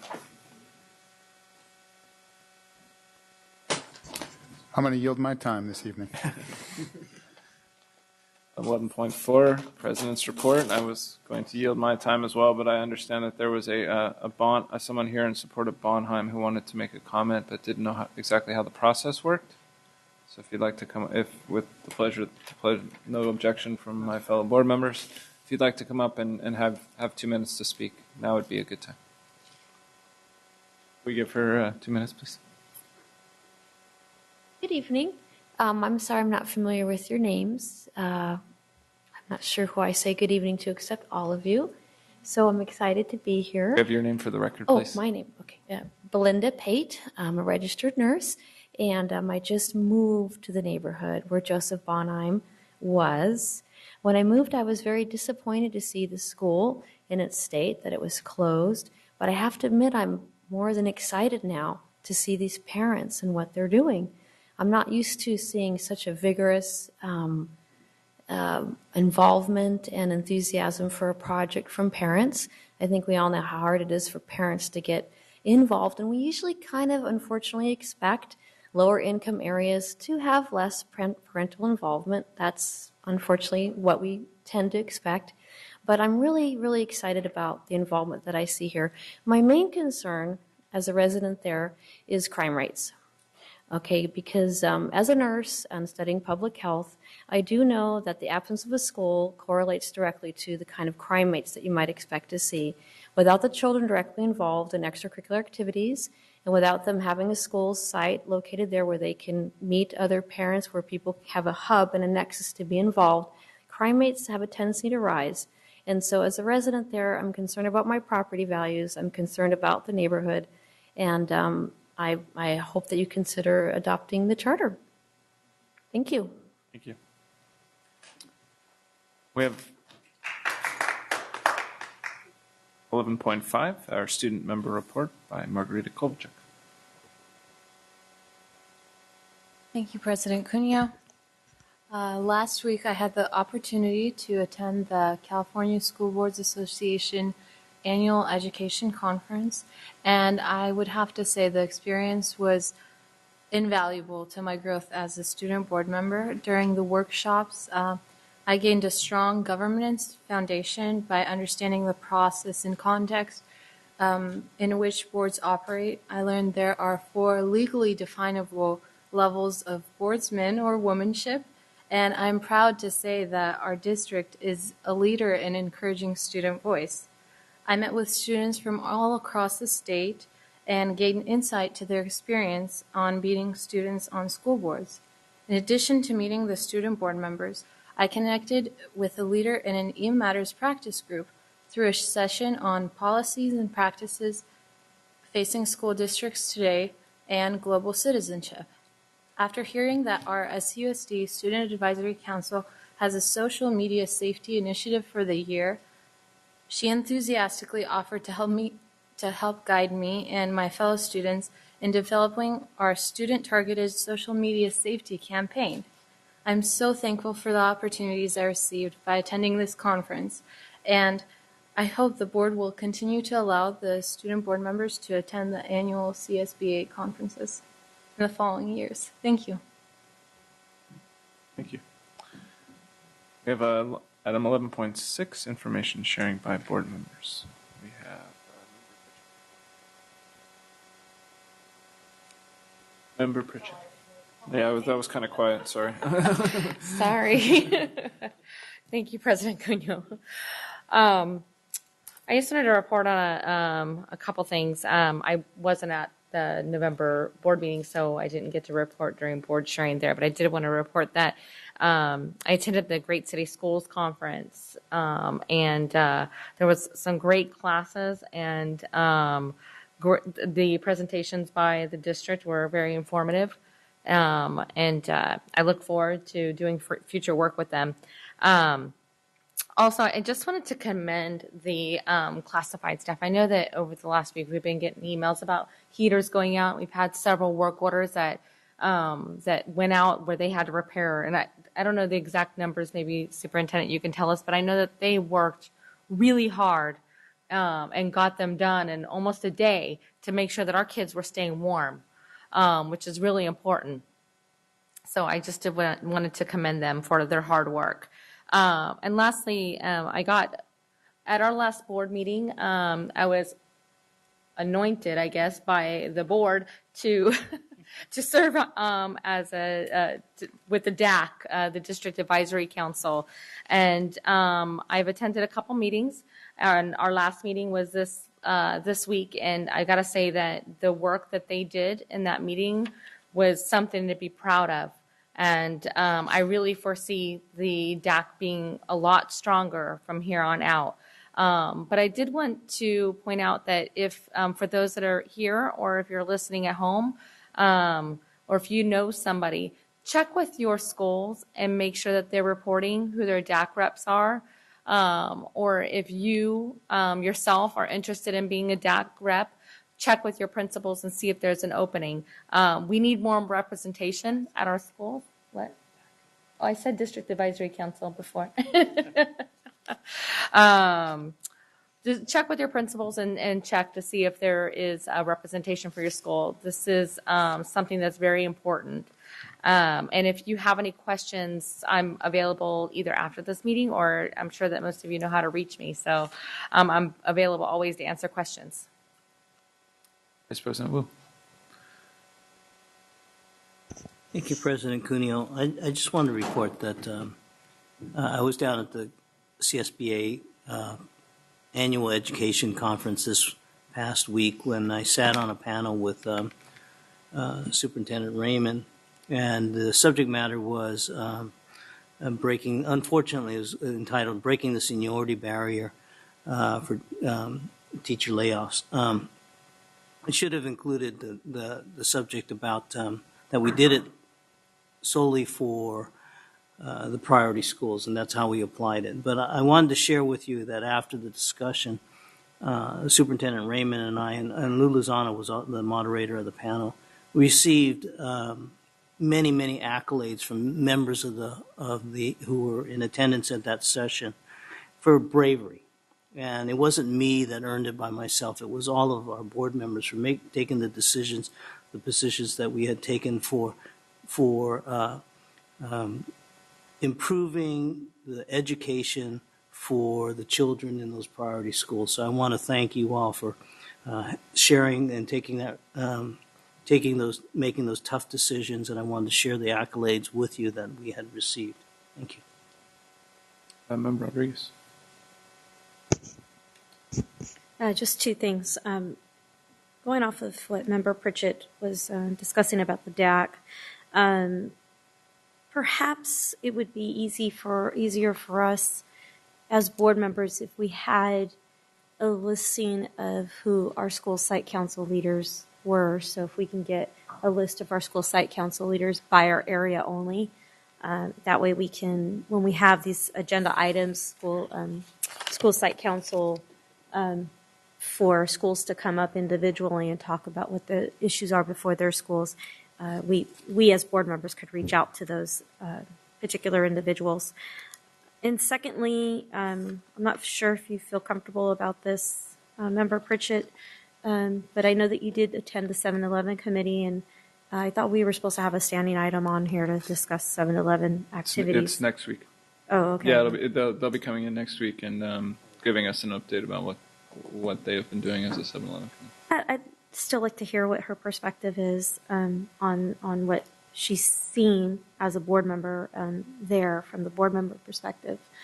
I think it would be helpful for all of us to understand as well what takes place at those meetings from the lens of a board member. And then lastly, I did attend the SCTA's meeting in regards to the qualifications for the next superintendent. So I just wanted to put that out there as well. Thanks. Member Hanson. I also attended the California School Board Association meeting with Member Wu, a very valuable conference that brings together, there were over 3,000 school board members from around the state sharing and doing workshops and conferences. In particular, I sat in on workshops and learned about the Medicare reimbursements that our district gets. Sacramento City is one of the leaders in getting reimbursements back from the federal government. It's a straight pass-through. And the rules are changing, and there's a lot of problems that have happened at the state level with doing the pass-through of the money. And we're going to be shorted by several $100,000. So that's going to be something I'm going to be able to work on as having learned this and working with Assemblymember Dr. Richard Pan on this. And I met with Superintendent Tom Torkelson 2 days ago to address this issue with him. He's going to be working on it, and Sac City is right at the table with help drafting regulations for the Department of Healthcare Services to make sure that the money keeps flowing, and it helps not only our district but every district in the state. It's approximately $600 to $700 million a year in Medicare reimbursements comes from the federal government directly to schools. So that was a really key issue. And then I also attended some healthcare forums and learning how other districts are dealing with the increasing healthcare costs that just keep escalating and escalating year after year, so we can keep our healthcare commitments to our staff, and that's really important. Had an opportunity to go. CK McClatchy hosted the LGBT monthly meeting, so I get to meet their student group. They've got a really great group of students, and the teacher, that's the administrator there. And they also were doing a workshop on the social and emotional learning, so I get to sit in there and meet some of the principals that are working on the McClatchy pathway. They're kind of leading the program on that, and they're doing a really excellent job. And the Parent Leadership Academy was going to be meeting there as well. So that was exciting to see them all set up in the district organizing that. On the downside, of course, McClatchy being a 100-year-old school, they had 1/3 of their school was knocked out for the lights and the heat, and classified folks, were working really hard trying to get that back up to speed too. But just, some of the realities that it's valuable for me to get to know some of the challenges that we have and make sure we keep up on our maintenance costs. Then I attended a community workshop with a Washington Elementary School 7-Eleven committee hearing, and appreciated Board Member Pritchett attending, and Rodriguez, and our local city council member. So it was very well attended. That was really valuable. There's a lot of passion in the community to make sure we do something valuable with the school, and some really excellent ideas were presented. And finally, I hosted an event with Assemblymember Dr. Richard Pan at Southside Park. We did a Walk with the Doc program. It was a lot of fun. Even though it was on a cold Saturday morning, it was starting off at 33 degrees at 8:30 in the morning. So we wish it would have been a little warmer, but that's okay. We had families from Leah Tata Floyd and William Land Park, so I appreciate both those schools getting the word out to the folks in their community, and had a really good turnout. And We had local doctors that were there to provide free advice to the folks there and just tell them how valuable it is to keep exercising and get their kids exercising too. So that was a lot of fun. So thank you. Since I didn't do a president's report, I will mention one thing I was able to do. I was asked to go to a conference in the last week, keeping kids in school and out of court. It was a 2-day conference in Anaheim. I was asked by the presiding judge at the juvenile court to attend. I attended not only as a school board member, but also in my day job, working for kids in the juvenile justice system. And it was a wonderful conference, and we put together a working group in the county to continue to work kind of holistically around keeping kids in school and out of court, and trying to push the districts and come up with good solutions to stopping the what they call it, what's everyone knows is the school to prison pipeline. So I think it's great work that's being done in our county around this issue, and I hope to continue to kind of push the discussion and lead the actions of our school districts and our juvenile justice system around keeping kids educated, keeping them going to school, keeping them out of the juvenile justice system, and doing the right thing by kids at the end of the day. No other comments. 12.0, board workshop, strategic plan, and other initiatives. 12.1, first interim financial report, 2013-2014. Ken Forrest, it's a conference and action item with a 10-minute presentation and a 10-minute discussion.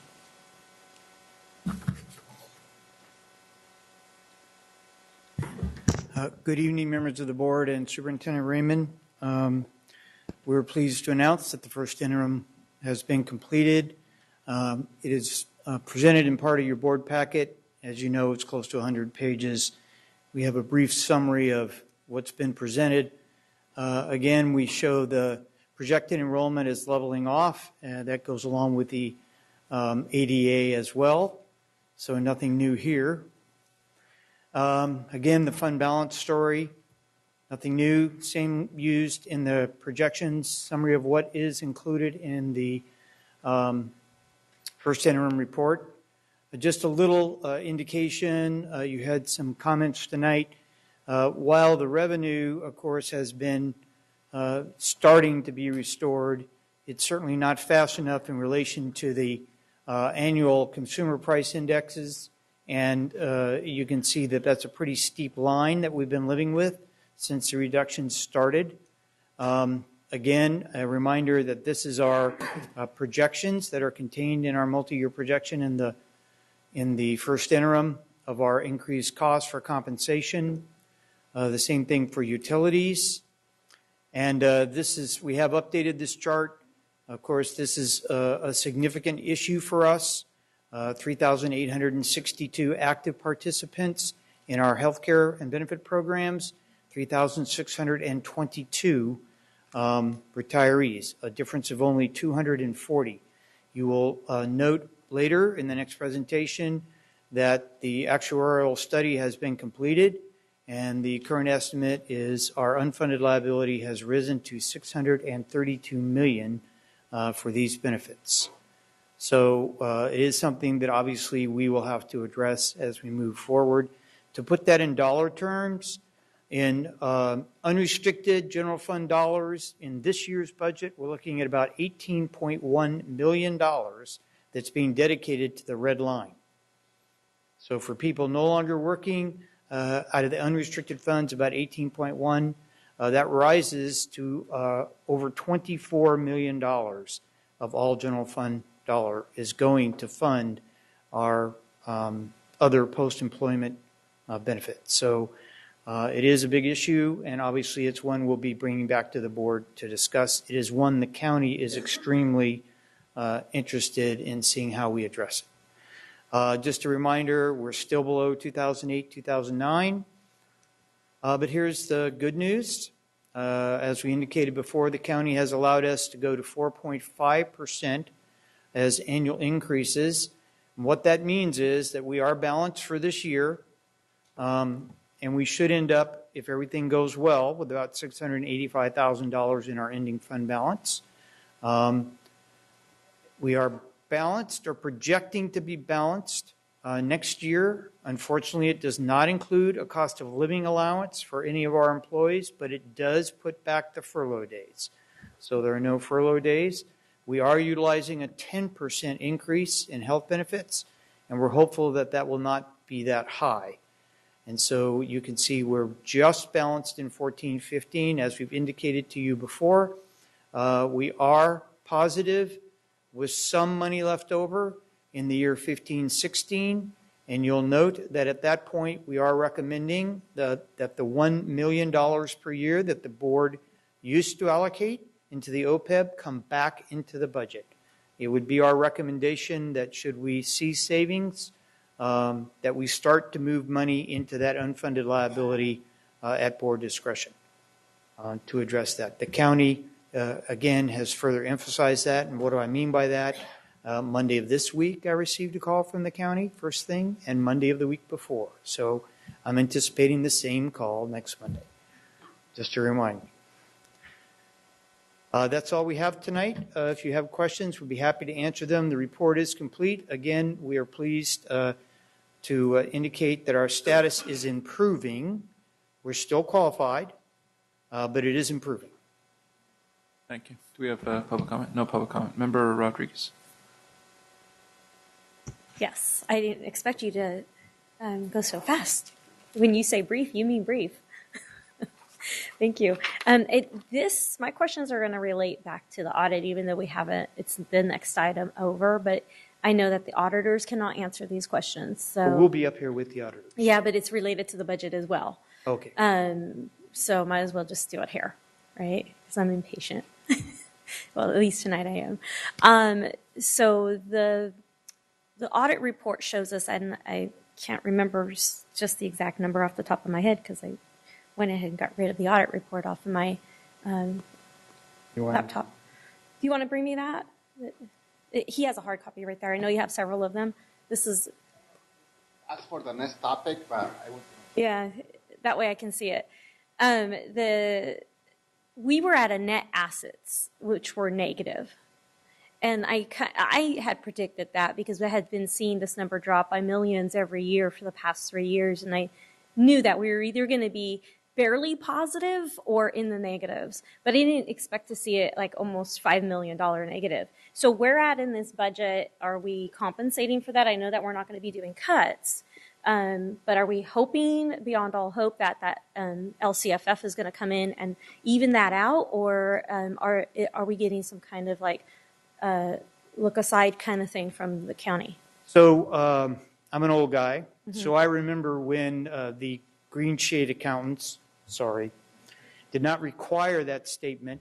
Those statements for governmental entities are interesting.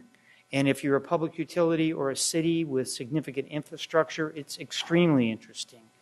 If you're a school district and we're still following the governmental accounting standards, it's not very realistic. And the reason for that is that unless you have bond funds and unless you are investing in your buildings, then the depreciation on those very large fixed assets starts to very quickly cause your net assets to start to drop. So you're seeing the net assets go down because we've not been investing in the buildings. And of course, our cash balances are significantly less.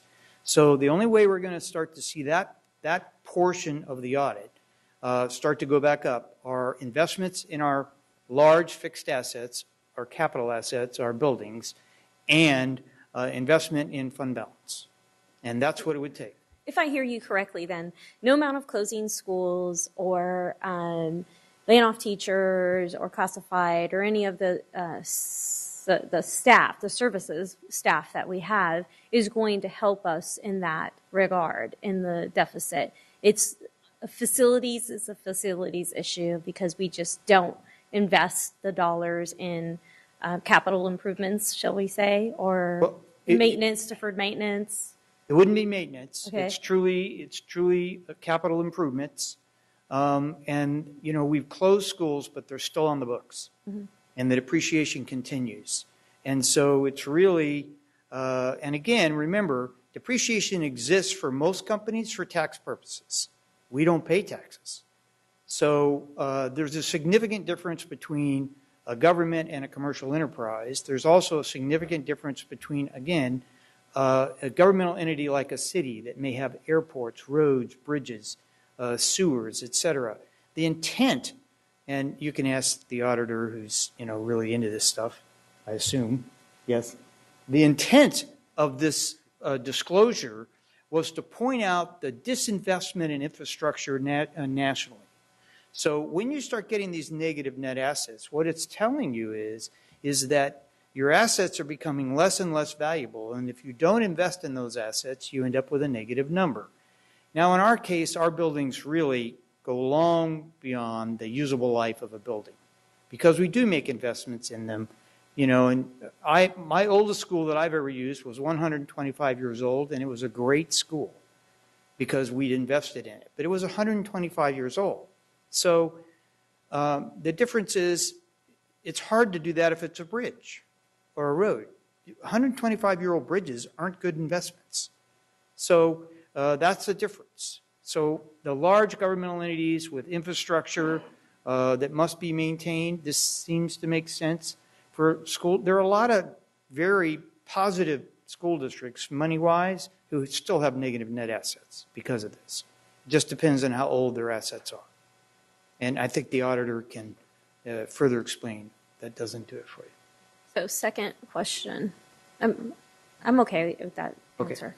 I don't know if anyone else is, but I'm okay with that one. So the next question is, I see that we're still qualified as a budget. So can you elaborate on that a little bit? Sure. For me to come to the board and recommend that we move to a positive status, I would have to stand here and say that we have successfully negotiated the next 2-year contracts, and I can predict for you our expenditures. I can't do that. I cannot, in good conscience, tell this board that I think we can meet the next 2-year obligations until we see the revenue and until we know our anticipated expenditures. So again, we're improving. It's getting better, but we still are a long way from where I would recommend to the board that we would be a positive school district. And I have one more question. I want to say it's in the OPEB area. Yes, it is. That's right. The $1 million. Is that the very bare minimum that we would be able to do, or could the board see that we could maybe make a little bit more of an increase or an investment into that, paying down toward the unfunded liability? That's our current recommendation in lieu of the fact that we really haven't started the LCAP process. And so when I say we as a district have an obligation to sell, if you will, to our citizens the impact of not funding this obligation. Because if you look at the LCAP process, and we're going to take a look at that tonight, you don't see anywhere on there fund your unfunded liabilities. And so this is just one more piece. I mean, if you look at it rationally and you say $18.1 million is going to fund other post-employment benefits, that's $18 million not available to provide raises to our staff, to decrease class size. I can go on, to hire custodians. So we have to do a good job, in my mind, of communicating this to our community. We have obligated this benefit to our employees. We're obligated to pay it. That really, while I hate to say it, it really kind of comes off the top because it is a legal obligation at this point. That said, we need to honor the LCAP process and make sure that we're getting priorities from the community. I think it's our responsibility to make sure that they understand our obligations as they currently exist. Is it 18 or is it the 24? It's 24 total. I'm using the unrestricted. I know I saw a sheet in here and it looks so different in person than it does on the computer, where we're not paying fully year after year into our OPEB. So, for example, I'm just going to say, just throw some numbers out because I can't see the page here, and I'll probably bring it up the next session. So like, we have 46 million that has accrued, but yet we're only paying 24 million. So the $1 million is directed to that. Towards paying down the 46. So what's really going on is the annual recurring commitment, or what we should be putting in, is $46 million a year until we fund the $630 million. That would fully fund the fund in what they, what the actuarials would like to see, would be 46 million. So it's paying the 24 million in the current, and it's taking that extra 22 million and it's putting it in there to buy down that $600+ million. You're right, we're not doing that. We're doing the current year obligation, which is around 24 million in both restricted and unrestricted funds, but we're putting very little towards the other. And I like to refer back to that the book that came out that said The Secret of Bankers. It's that compounding interest. Mm-hmm. If we can ever get enough money in there, and we're using CalPERS as the investment vehicle, if we can ever get that into that CalPERS trust, it will start to grow on its own. And it's just we have to start making substantial progress. The other reason it went up dramatically is, of course, the cost of benefits is going up, but also, it's good and bad, people are living longer, which is driving up our cost. We did see an improvement where it was negotiated last year that it now takes 20 contiguous years to retire and obtain that benefit for the teachers. That's a significant improvement. Obviously, this is going to be a challenge for the board as we begin negotiating with our employees as to what might be other improvements we can make that would, without investing funds, start to draw down that outstanding risk. Well, thank you for your answers too. Your great answers to these questions. Thank you. No other board member wishing to comment or question, I will move the item from conference to action. Second by Vice President Wu. All those in favor? Aye. Opposed? Abstentions? We are now in action. Any board member wish to comment or question? Seeing none, I will move to approve the first interim financial report of 2013-2014. Second by Vice President Wu. All those in favor? Aye. Opposed? Abstentions? The financial report has been approved. Item 12.2, presentation of independent audit report for the fiscal year ended June 30th, 2013, submitted by Crowe Horwath, LLP. It's an information item, a 10-minute presentation, and 10-minute discussion. Good evening. Mr. Nethaway is here from the audit firm of Crowe Horwath. Did I do that right? Yep, you got it. Okay. And he's going to start off by presenting critical points contained in this year's audit.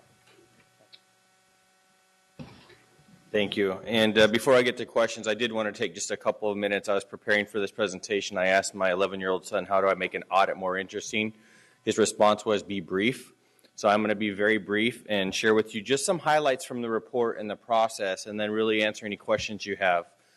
The audit does cover three main areas. Those three main areas are your financial statements, both at the fund level as well as the government-wide level, which Ken was talking about a moment ago.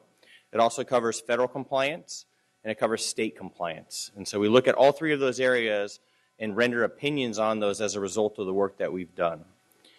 We do have an unmodified opinion on your financial statements. We're indicating that the financial statements are fairly presented, and it's worth pointing out that we had no adjustments as a result of our audit process. So the financial information that we ultimately gave our opinion on is the same information that was contained in your unaudited actuals and that you've already reviewed and approved at previous meetings.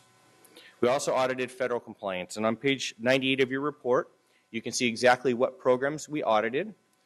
Federal standards do require that every 3 years we look at all of your programs that are considered to be Type A. Type A programs are the more significant programs.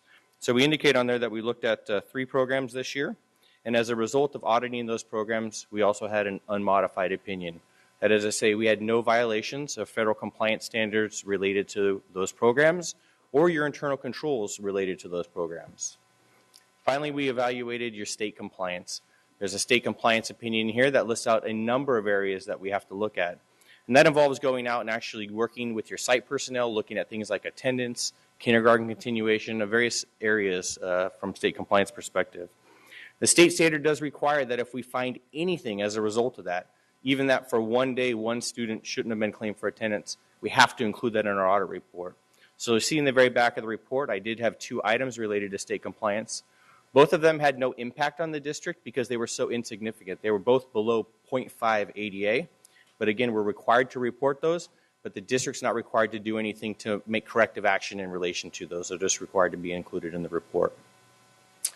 Finally, you will see that there is some recommendations related to student body. And I wanted to point this out to the board because we did look at more sites this year than we normally do. And part of the reason for that was to be able to provide your management team with all of the information they need to ensure that they're providing the requisite tools and training to the various sites. So we're working with them on further training programs. We do offer training that our firm comes in and does on an annual basis. But again, from a board member perspective, if you looked at that, I didn't want you to be concerned that you see more there than maybe you have in prior years. We actually physically went out and visited more sites this year to be able to provide that information back to the district. We had no significant deficiencies or material weaknesses related to any of the student body accounts that we looked at. So with that, I'd like to answer any questions that you have about the audit process that we've gone through or the report itself.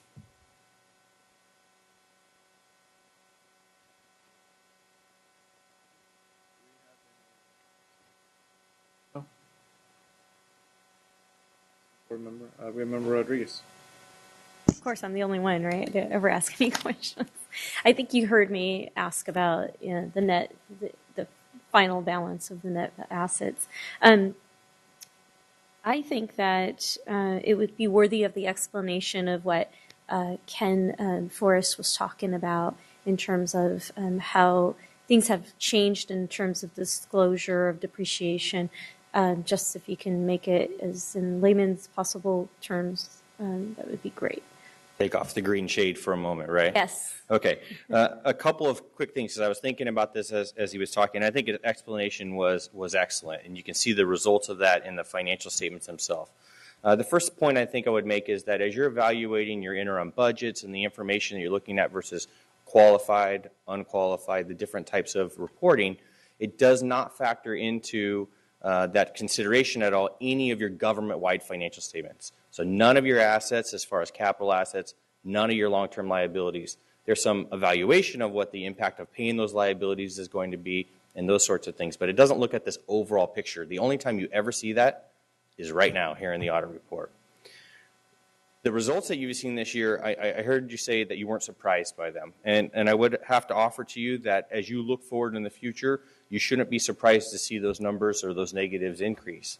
Because there are 2 main things that are taking place. One is the recognition of this liability. When I was looking at that, there's $18 million worth of additional liability that comes into your government-wide financial statements in the current period with no assets to follow. There's no additional funding sources. There's no additional revenue. And it's this process over the next 25 years of recognizing those benefits that have already been earned by retirees that's what the accounting standard was trying to accomplish. You're not the only district in the state in this position. I find quite often, and this year for some reason was the magic year for a lot of large school districts where we start to see that net asset, which is now called net position. Of course, they changed the name of it again. We start to see it start to become negative. This was the year. So we saw it on a number of our districts. The other thing I would offer is that there are new accounting standards that have already been come out that don't quite apply yet, but they will in 2 years. And that has to do with recognizing unfunded liabilities for your pensions, CalSTRS, CalPERS. That's further going to exacerbate this issue in your financial statements because there's no funding source to come along with it, but there's additional liability that's going to have to be recognized, again, by all the districts in the state and all the municipalities that participate in those programs into your government-wide financial statements. So as we evaluate the organization, certainly you need to take a look at that information. The explanation of the infrastructure assets, or I'm sorry, the capital assets versus infrastructure assets is very valid. You don't depreciate a building over 100 years. You depreciate it over a maximum of 30 years. District can have policy on different areas, buildings, improvements, vehicles, those sorts of things. But the depreciation happens quicker than the pay down of the debt that you use to acquire those. So that's another consideration that impacts that. Thank you. The explanation, I've made a mental note that in the management discussion and analysis next year, I can bring up some of these points and put that in there, which will serve the reader to better understand why what's happening is happening. I think one of the things that's missing, and I did note it last year as well, is that we used to see, and maybe I'm not seeing it in this report, again, it looks different here than on here, but I couldn't find it either way. We used to get balances on unused leave, like unused leave balances, because that is a liability on us. So it's in here? Yeah. Okay. And then we used to get the breakdown of the unfunded liability as well, and I didn't see that in this one. And I think I brought that one up last year, but I didn't see it here. So if you guys, if it's in there, let me know. I'll flip to the page and review it. Page 57 has the compensated absences number. It's part of the long-term debt schedule. It's on page 57, footnote number 7. And then the unfunded liability is included on page 62. And that's part of footnote number 10. Footnote 10 just talks about the OPEB plan and the liabilities associated with it. Ah, there it is. It's actually written in the paragraph. It's 19. That, I think earlier on is where I'm just seeing it. I'll let you know right now. And 19 is part of the management discussion and analysis that talks about that section. That's what I was looking for, 19. So I happen to be one of the ones that tracks that. Thank you. Thank you for answering those questions. Now, in terms of the student body accounts, because I didn't have my prior year audits out looking at this one, how many of them with the same schools that you visited in previous years? Because I know we've had this issue before, and with every bit of confidence that I have in Mr. Forrest, I know that he's going to take care of this, and we're not going to see as many of these come back again, or at least we're going to see some sense of policy come through or something. Actually, part of this, Are you trying to say not to be too confident in you? Well, it's one of the challenges we face. Okay. We currently use a software system called Blue Bear. We were moving to a newer version of Blue Bear that was web-based and would have provided more visibility at the district level. Blue Bear failed, literally. They recalled the product. So now we have just the desktop client, which kind of leaves it out there. And we have a combination of some schools writing the checks themselves, but most of the checks are written in the accounting office. That's really a comedy of errors, in my opinion. You either have it out or you have it in. The best case scenario is it's fully in your general ledger and you're running it through the district. That's not very common. And there's just lots of reasons why parents are unwilling to let those funds go to the district level. So there are other software programs out there which I believe are superior to Blue Bear. Blue Bear was headed in the right direction, but they've failed. I'm familiar with some others which provide more visibility and make it easier for us to monitor, and then for us to go out and participate. It also makes it easier for the school office manager, and that's, I think, really where we need to focus, is how do we make this easy for the school office manager, take the load off while improving our controls. And so, yes, it's on the list. It's on a want list for the interim superintendent as we discuss budget items.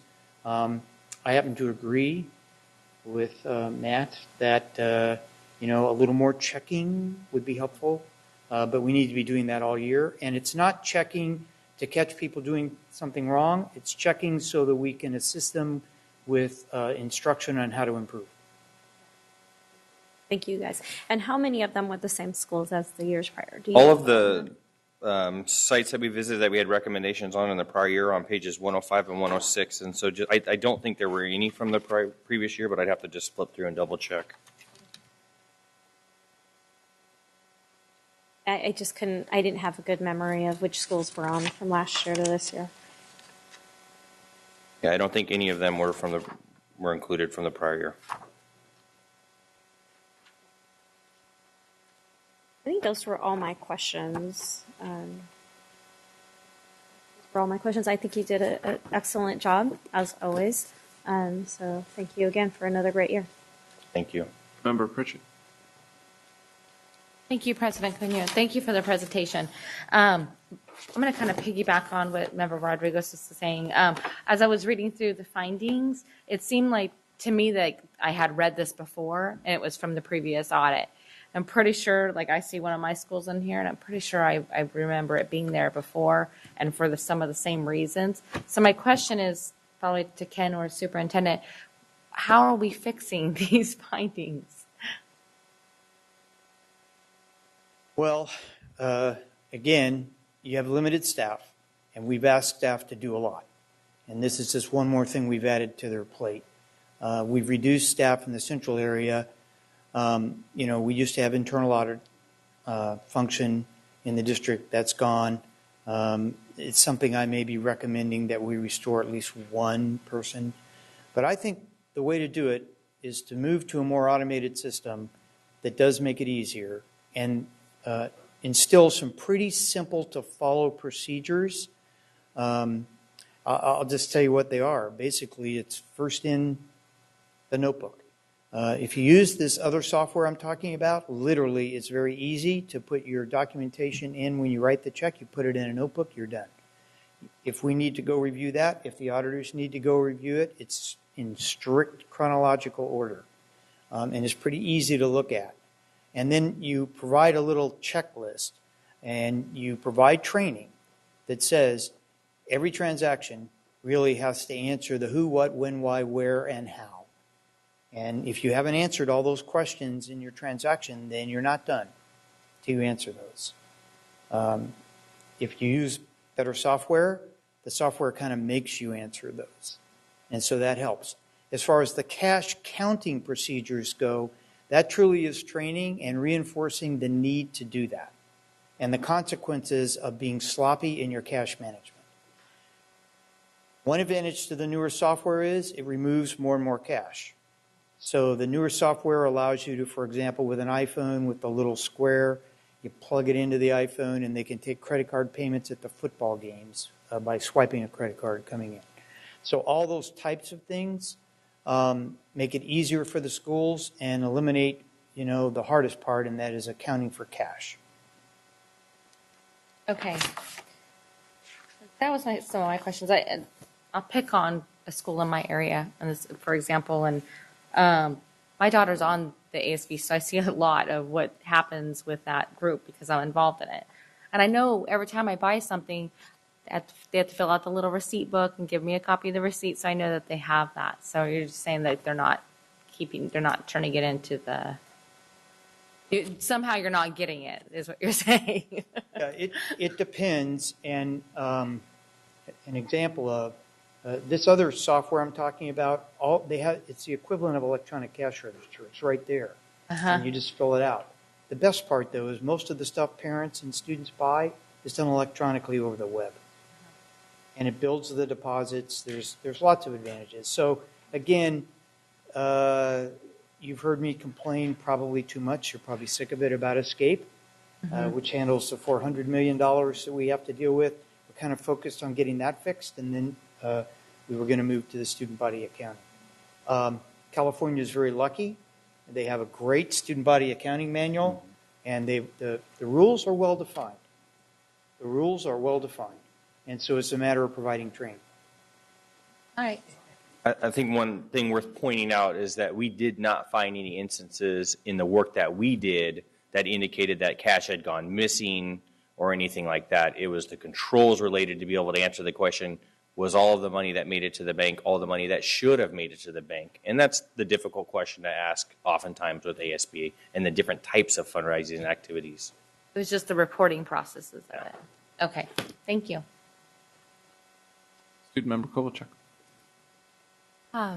Hello. I was very interested that Student body accounts were part of a district audit. As a student, I had no idea that was actually part of a district-wide thing. So I was wondering, how many of these things could students have prevented?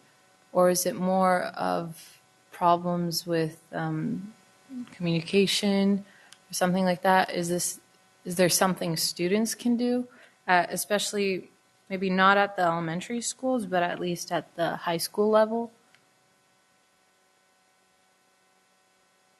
I want to make sure I answer that very carefully. Yes, the students are absolutely part of the process and can add value to that process, but really the responsibility to make sure that the controls are followed resides with the staff. Okay. And if the staff aren't supporting the things that need to take place, the students really aren't going to have an opportunity to have much impact on that. However, I'm not sure if you know this or not, but I'd point out that there is just shy of $3 million that goes through the student accounts for all of the district schools in a given year. So it is a really big responsibility that the students have to be part of that process and a great learning opportunity. Thank you. Welcome. Thank you. Thank you for the audit and the information. Thank you. I have item 12.3, local control funding formula presentation and discussion. It's an information item. It's enforced. Good evening. We have a little bit longer than the brief budget briefing on LCFF. I want to point out that this morning we were able to obtain a working draft of the LCAP template. So we were able to include that. So these same dates have not changed, except that it does appear that the State Board of Education is moving much more rapidly, at least with regard to the template, because we have a draft out already, and their deadline for the finalization of that template is not until March 31st. Same elements. Obviously, the LCFF is concentrating on English language learners, pupils eligible for the free and reduced meals, and foster youth. It's an unduplicated count. They've kind of changed the average, et cetera, et cetera. K through 3 class size relief penalties. You heard tonight in one of the comments that the teachers would like to move to smaller class sizes. That obviously is the intention of this statute. However, you are allowed to go with your negotiated class sizes. At the present time, none of our budget forecasts indicate that we can move towards reducing class size because we simply don't have the funding. Here are the class sizes which are allowed by contract in our district, and they are significantly above the 24-to-1 at the K-3 level that the state is asking for. So we do have a challenge in this area, and as funding increases, it would be my guess that as part of the LCAP process, you will hear people saying they would like smaller class sizes. So we will be looking at that, I'm sure. This is, again, a review. They're turning the model upside down, where it was the old system. You start with policy, funding, program rules, et cetera. The new system is you start with community involvement. You start with a local board setting the policy after that community involvement, and then it goes through down with the ultimate goal, student achievement. Again, where are we now? We're doing consultation with all sorts of groups, and we have next steps that we'll show you at the very end. This is the Legislative Analyst Office. This is what they say are the 8 priorities. When you see the template, you're going to see it looks like there's more than 8 priorities. This is a little more definition from the LAO. So what are some requirements? This is a direct quote of the statutes. And so you can see by on or before July 1, 2014, the governing board shall adopt a local control and accountability plan, the LCAP. And it talks about it's for 3 years. And we have to update it by July 1 of each year. So it's part of the budget process. It talks about some things that have to be in the local control accountability plan. But that bottom paragraph, although it's centered, I did that for emphasis, this is an important part of the law. You may not supersede the provisions of existing locally collective bargaining agreements. So we have to remember as we move forward that we have to honor our collective bargaining agreements as part of the LCAP process. So that means if we receive, at least in my mind, if we receive priorities which would conflict with the collective bargaining agreement, we must bargain them.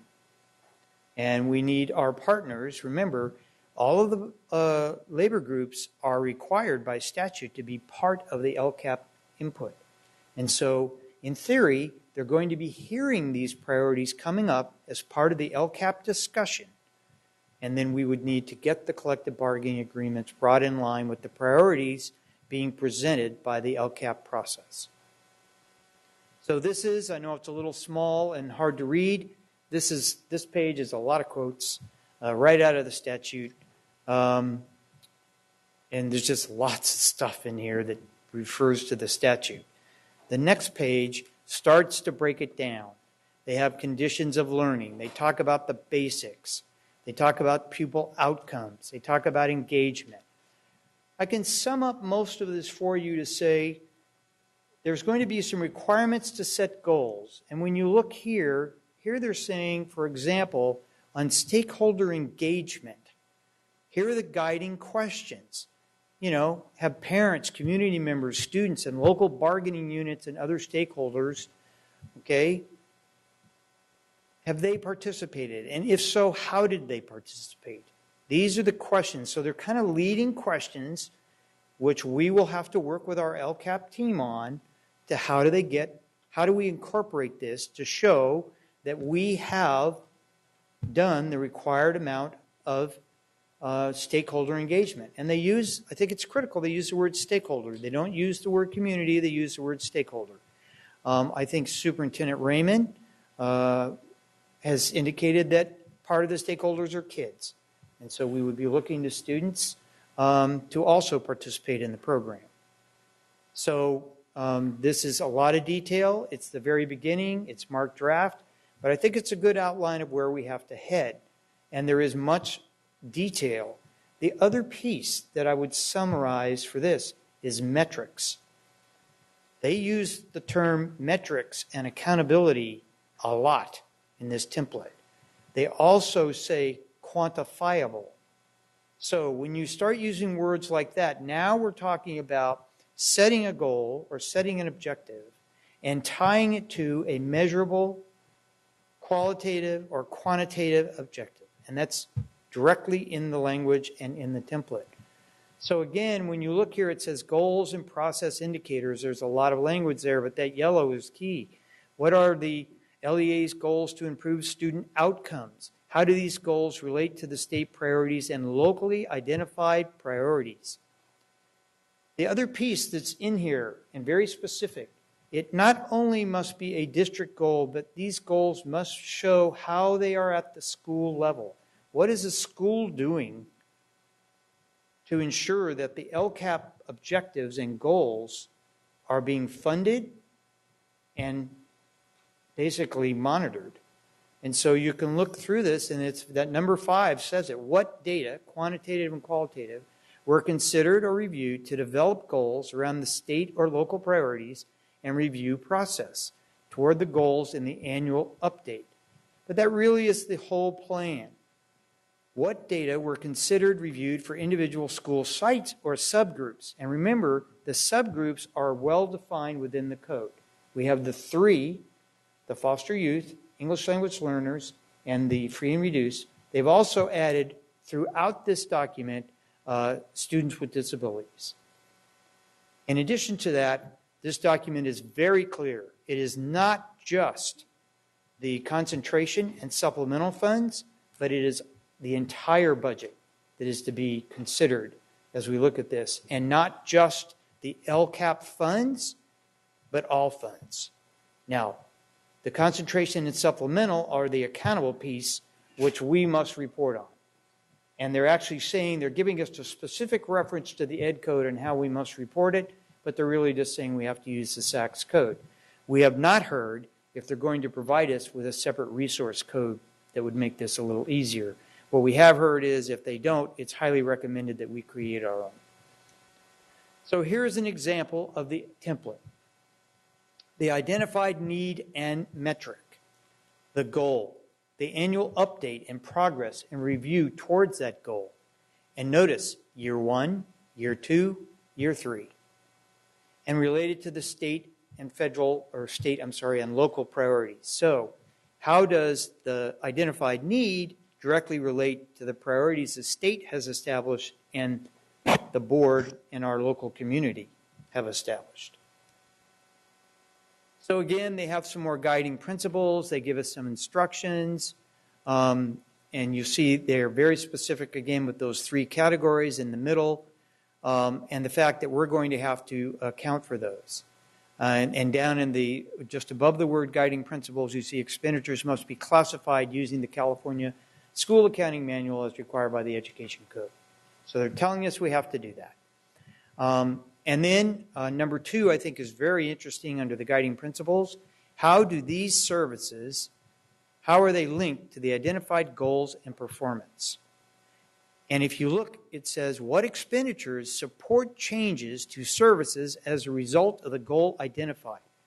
Where can the expenditures be found in the LEA's budget? So we must identify the resources, and then we have to be able to point to where they are. So we are working very hard in an attempt to find a software solution that will make this easier so that people will be able to link and do this type of work without a lot of extra paperwork. So you can see down here, local control plan, draft template. Again, what are the actions and services each year? How is it related to the goal? And then they do talk about the fact that you can give all your money to one goal. You can give all or part of your money to multiple goals, but you just have to identify what you're doing. And then you'll notice that they've added that category 4 for redesignated fluent English proficient. So they're saying, how did you follow up? You obtained fluency. I was an English language learner. Now I'm fluent. And what happened? How are you following up? How are you tracking that? And then there's some other things. Describe the increase in funds in the LCAP year portion to the LEA. So that's a requirement for us in the accounting and budget side. It's our, this tells us point blank, we have to tell everybody how much we think the funds increased because of this formula. And then down below, we have to demonstrate how our actions improve the services to those students. So moving on quickly, here's just another summary. You've seen this before. These dates are still valid. You've seen this model before, again, where you start off with the base, you add the supplemental, and then you add concentration grant. These are the excluded categoricals. And I'll just quickly go through this. Again, it takes 8 years to reach our target. We start at $6,867 per pupil in the base. If the goal is funded as per the legislation, we'll be at $9,648, but it takes 8 years to get there. Again, just the formula itself, it takes 8 years to get there. We end up at $312,269,334 if our funding projections and our enrollment projections remain the same. So that's about an extra $112,516,000. But again, that's at the end of 8 years. So what does it look like next year and this year? Well, this year, because we started off with a revenue limit and then we moved to the LCFF, the difference was really only $1,305,000. However, next year will be the second year.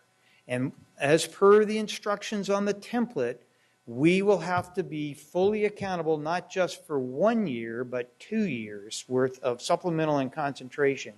2 years worth of supplemental and concentration is $17,877,000. Fully accountable as we move forward with this plan. The challenge is this is what the pie chart looks like when we're done in 8 years. And you'll notice that the concentration grant makes up 7%, supplemental makes up 11%, and it's quite a bit of money, 70 some odd million dollars. The problem is that we only got $334 per pupil towards that target this year. And so that pie chart looks totally different this year. The concentration grant is only 1% of the budget, and and you can see that the supplemental is only 2%. So those pieces start to grow. Here's the challenge. With our LCFF funds, 88% of those funds are dedicated to compensation. 4% of the funds are dedicated to utility payments. That really only leaves 8%.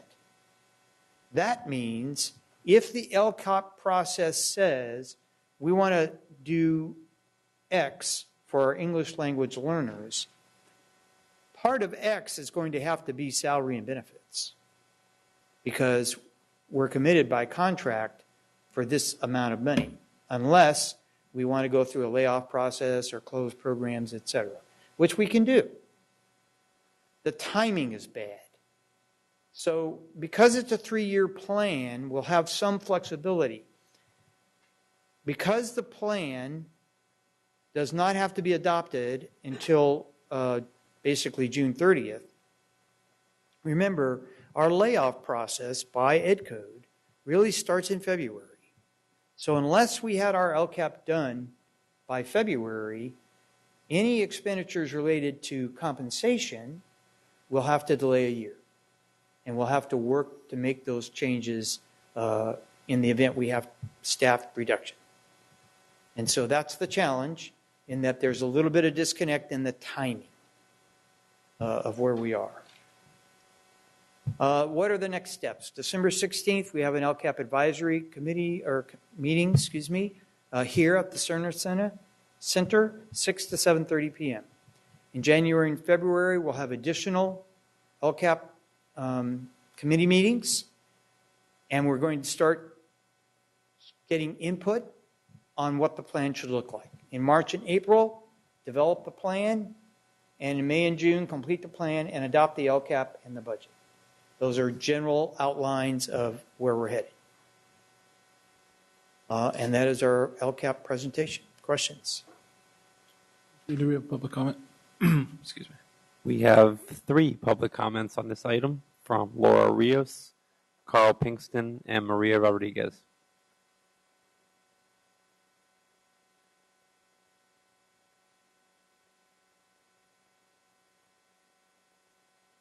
Good evening. My name is Laura Rios. I have a couple concerns about the process that's been going with the LCAP community meetings. I've heard about the one that's coming up next week. That's Monday. Some information is going out to the parents. Information that's inaccurate, and I'm kind of concerned about that because parents are kind of deterred away from the system. One of the information that they've been receiving that they, and I myself heard was that the funds there will be, especially the English language learners, are having no funds whatsoever. They're being taken away. I feel, knowing this, how this works, I was like, oh, no, wait, no, that's not true. I need you guys to be at this meeting on the 16th, and you'll find all the information. The bad thing about that is they're not being informed by their principals or information from the district. I know it's on the website. That's where I found it. But not all our parents have access to a website or on the, on the school website. I believe that it would be good to use us parents to spread the word out. That's what I'm doing, spreading out the word to make sure that they're here to advocate to this new thing. This is great for our families, for our students specifically. There's going to be more funds there. I mean, what I just heard right now is like discouraging right now, but I know that these funds are dedicated for them to improve their education. I still believe in Sac City Unified School District. I still have 2 of my children attending the Sac City, even though I pulled out 2 from here because of all new things coming up, and I just didn't want to, get them through this. And issues that I had, that I also have a letter going out to, a copy of a letter that I sent out to my council board member because of the issues that I had previously at my other school. So there's a copy of the letter going out to you guys also on that. So I urge you to look at that. Thank you.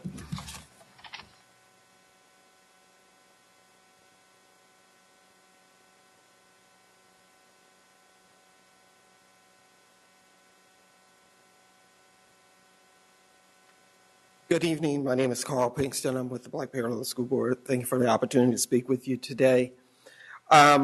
We've been monitoring and being a part of the process related to the issue of local control funding and local control funding formula and local control accountability plan. But we have some concerns and some issues that we want to bring to this board right off the bat. And first off, as Ken indicated, there is a timing gap that's going on in terms of the plan is related to the budget. And in terms of your budget, you have to begin the process in February, March. But the law requires you to have a plan in place and that your budget must be connected to your plan. It can't be disjointed.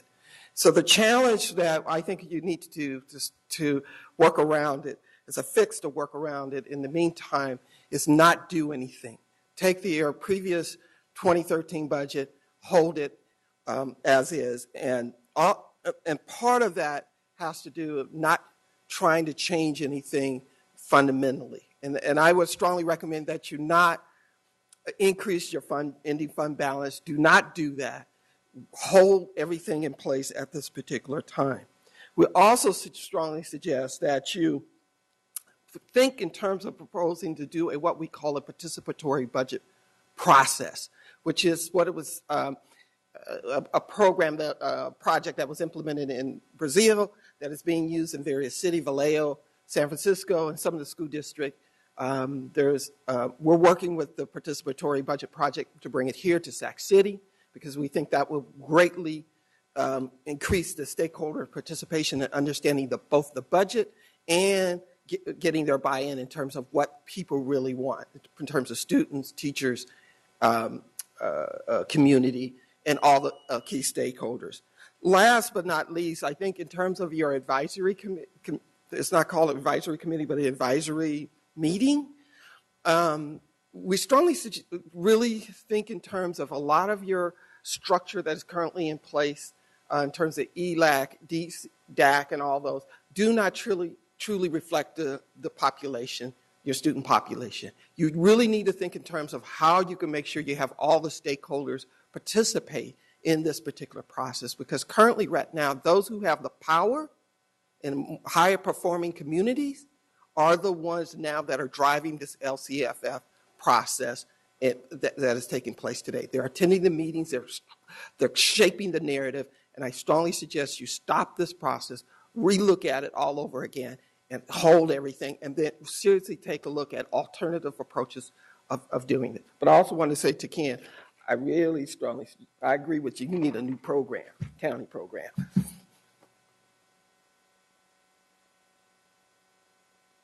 Good evening, board members, President Cuneo, Superintendent Raymond. The gentleman who spoke for me saved some of my time because he passionately said some of the things I wanted to say. Also, good evening to incoming Superintendent Interim. I was so excited to hear about the governor's plan, this local control funding plan, and slowly but surely I feel like it is being eroded away, that the intent of his plan is little by little being taken away from the people, the children, the students it was intended to benefit. And I have to reiterate what the gentleman said, is we need to pay attention to who is attending these meetings. There was a meeting about a month ago that I really didn't know that if I was invited to, but I attended it. And at a couple of meetings ago, our SAC Council PTA President, Terrence Gladney, informed you guys that it also happened to be on the same night as our council meeting, which we always hold on that time. So Terrence and I were not able to attend the LC local control funding formula meeting for very long. And it is true, when I looked around that room, there were principals there and parents there that I know because they are from schools that have a lot of parent involvement already. So it's not an easy process to get everyone engaged. And I have a suggestion. There's a saying that's like, what you measure happens. I'm not much for data because I'm more for quality than data. But in this case, I would like to suggest that the board ask the staff to report back who from which schools are being represented at these meetings and make it a goal that every school has a representative at these meetings. I want every school's voice to be heard. And that's just one idea that I have, so that hopefully that the kids who this plan was intended to serve are served. Thank you. And I'll miss seeing you up here. Thank you. Yeah, Member Hanson. Thank you for the presentation. I'm curious, what's the mechanism for getting the word out to the community? What kind of different methods are we using right now? I may want to let Gabe answer that question. Well, so far for the first, we've had one meeting so far for the LCAP Advisory Committee.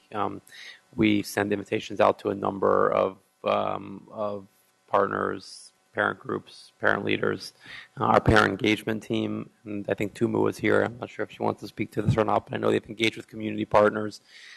We've asked principals to either attend, and if they can't attend, to be sure that they're including their parent community as well. We sent a connected call home last time. We sent a connected call home again this time, and again, continuing to work with partners to make sure that we're engaging in every way we can. Okay. I'm glad. In addition to, I apologize, the website and our e-connection, which we know doesn't reach all families, but certainly part of the plan. Okay. President Cuneo, do you mind if I add something? No. Okay. We will be utilizing our PEV process as well, our new public education volunteer process, to outreach to the community stakeholders. We're currently working on a work plan and a timeline that we can have for you in January for you to review. That all sounds very good. I'm glad to hear that. I'm particularly glad about the Connect Ed. I know that's a really excellent way to connect with parents, and it's been successful, I see, in my community. I've also wondered, are we able to put notices in with like the Sacramento News and Review and the Sacramento Bee? They publish that as a community notice? Sure, we did a press release last time.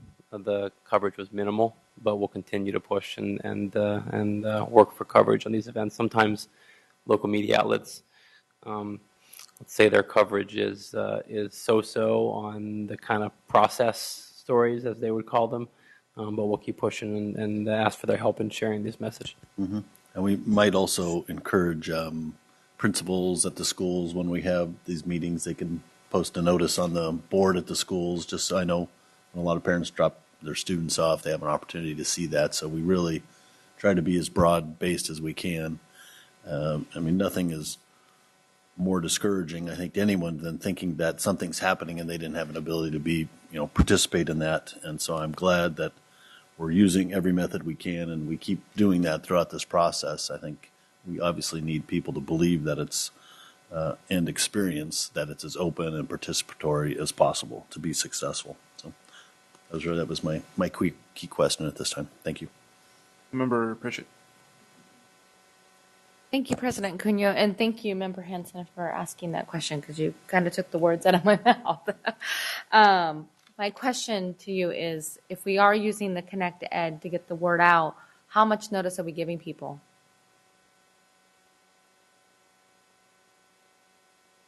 I have to check when the date that this one's scheduled for. Generally, we give between 2 to 4 days notice for an event.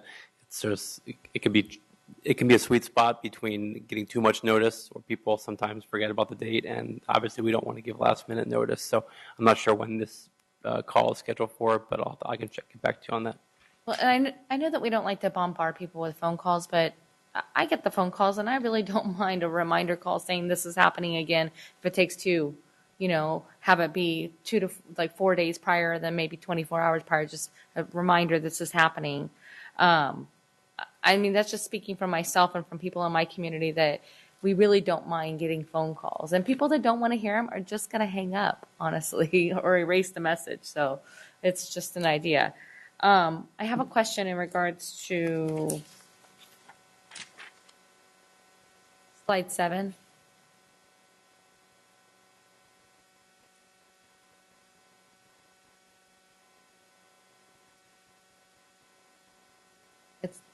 It's little. All over this, we're engaging parents, we're engaging parents, we're engaging parents. On here, on the first block, it has consultation with teachers, principals, school pupils, local bargaining units, and no parents. Right. Is that just an oversight? That's a school service oversight, one of the few that they make. All right. Well, I mean, it's just because it's all over everywhere else. I was just curious to know if it's just an oversight or not. Actually, we've had, from the beginning, absolutely trying to engage parents from the very beginning. All right. Good. Thank you. Member Arroyo. Thank you, President Cunha. Just as a follow-up on the parent questions, we talk about engagement, and I think that we've come a long way, at least to start building in the narrative how important it is, and then we will still have a long way to kind of continue to work on it. And even if we had a very well thought out and executed plan, there will still be room for improvement, and I look forward for a continued developing, growing, evolving process. At this point, the question that I have is more on, as we are getting their input, let's say that all these issues of getting them to the table, have we started thinking about what the structure of their level of input, or how are we going to get them? I mean, are we going to work through the DAC? How are we getting their input? How are they going to be part of the dialogue and the discussion? It's great to say that we will be getting their input, or that we are, but then the next step is, how are we going from that to then being active in the development process? I think the correct answer for that is it's still under development. Okay. And then lots of discussion, but it's a tough issue. So as it's being discussed, if we can continue to get updates on what options are you looking at, right? I mean, what we will actually, what I think board members will probably hate is to come to the end game or the end product and then finding the point where things we don't like. I mean, I'm not trying to be a naysayer. I'm not trying to roadblock it or anything, but just for the assurance level from the board level, it would be great if we hear back from you. This is how we're planning to see it work, so that then we can hear from our community saying that would work or that would not work, or that's little, or that's just for show, or it's meaningful or not. That's something that I would like to put out there for now. If you have any ideas or anything that you know you would like to consider or have a vision, please, from the superintendent, from your end, from anybody, so that then we can give that kind of guidance to the parents, right? And this is how it's going to work.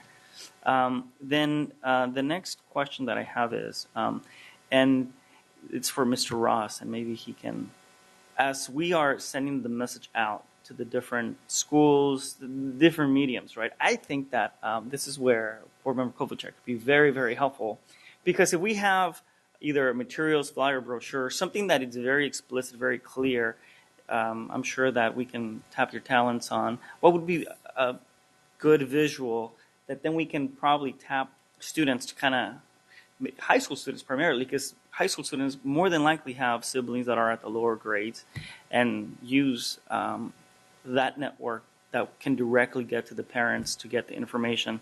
If they get it, I'm sure that they're going to go home and tell the parents, and they're probably going to be way more efficient at letting them know how important it is that they be part of these conversations. So I'll look forward for a coffee or an opportunity to meet offline, and then we can brainstorm opportunities to bring the student groups. Thank you.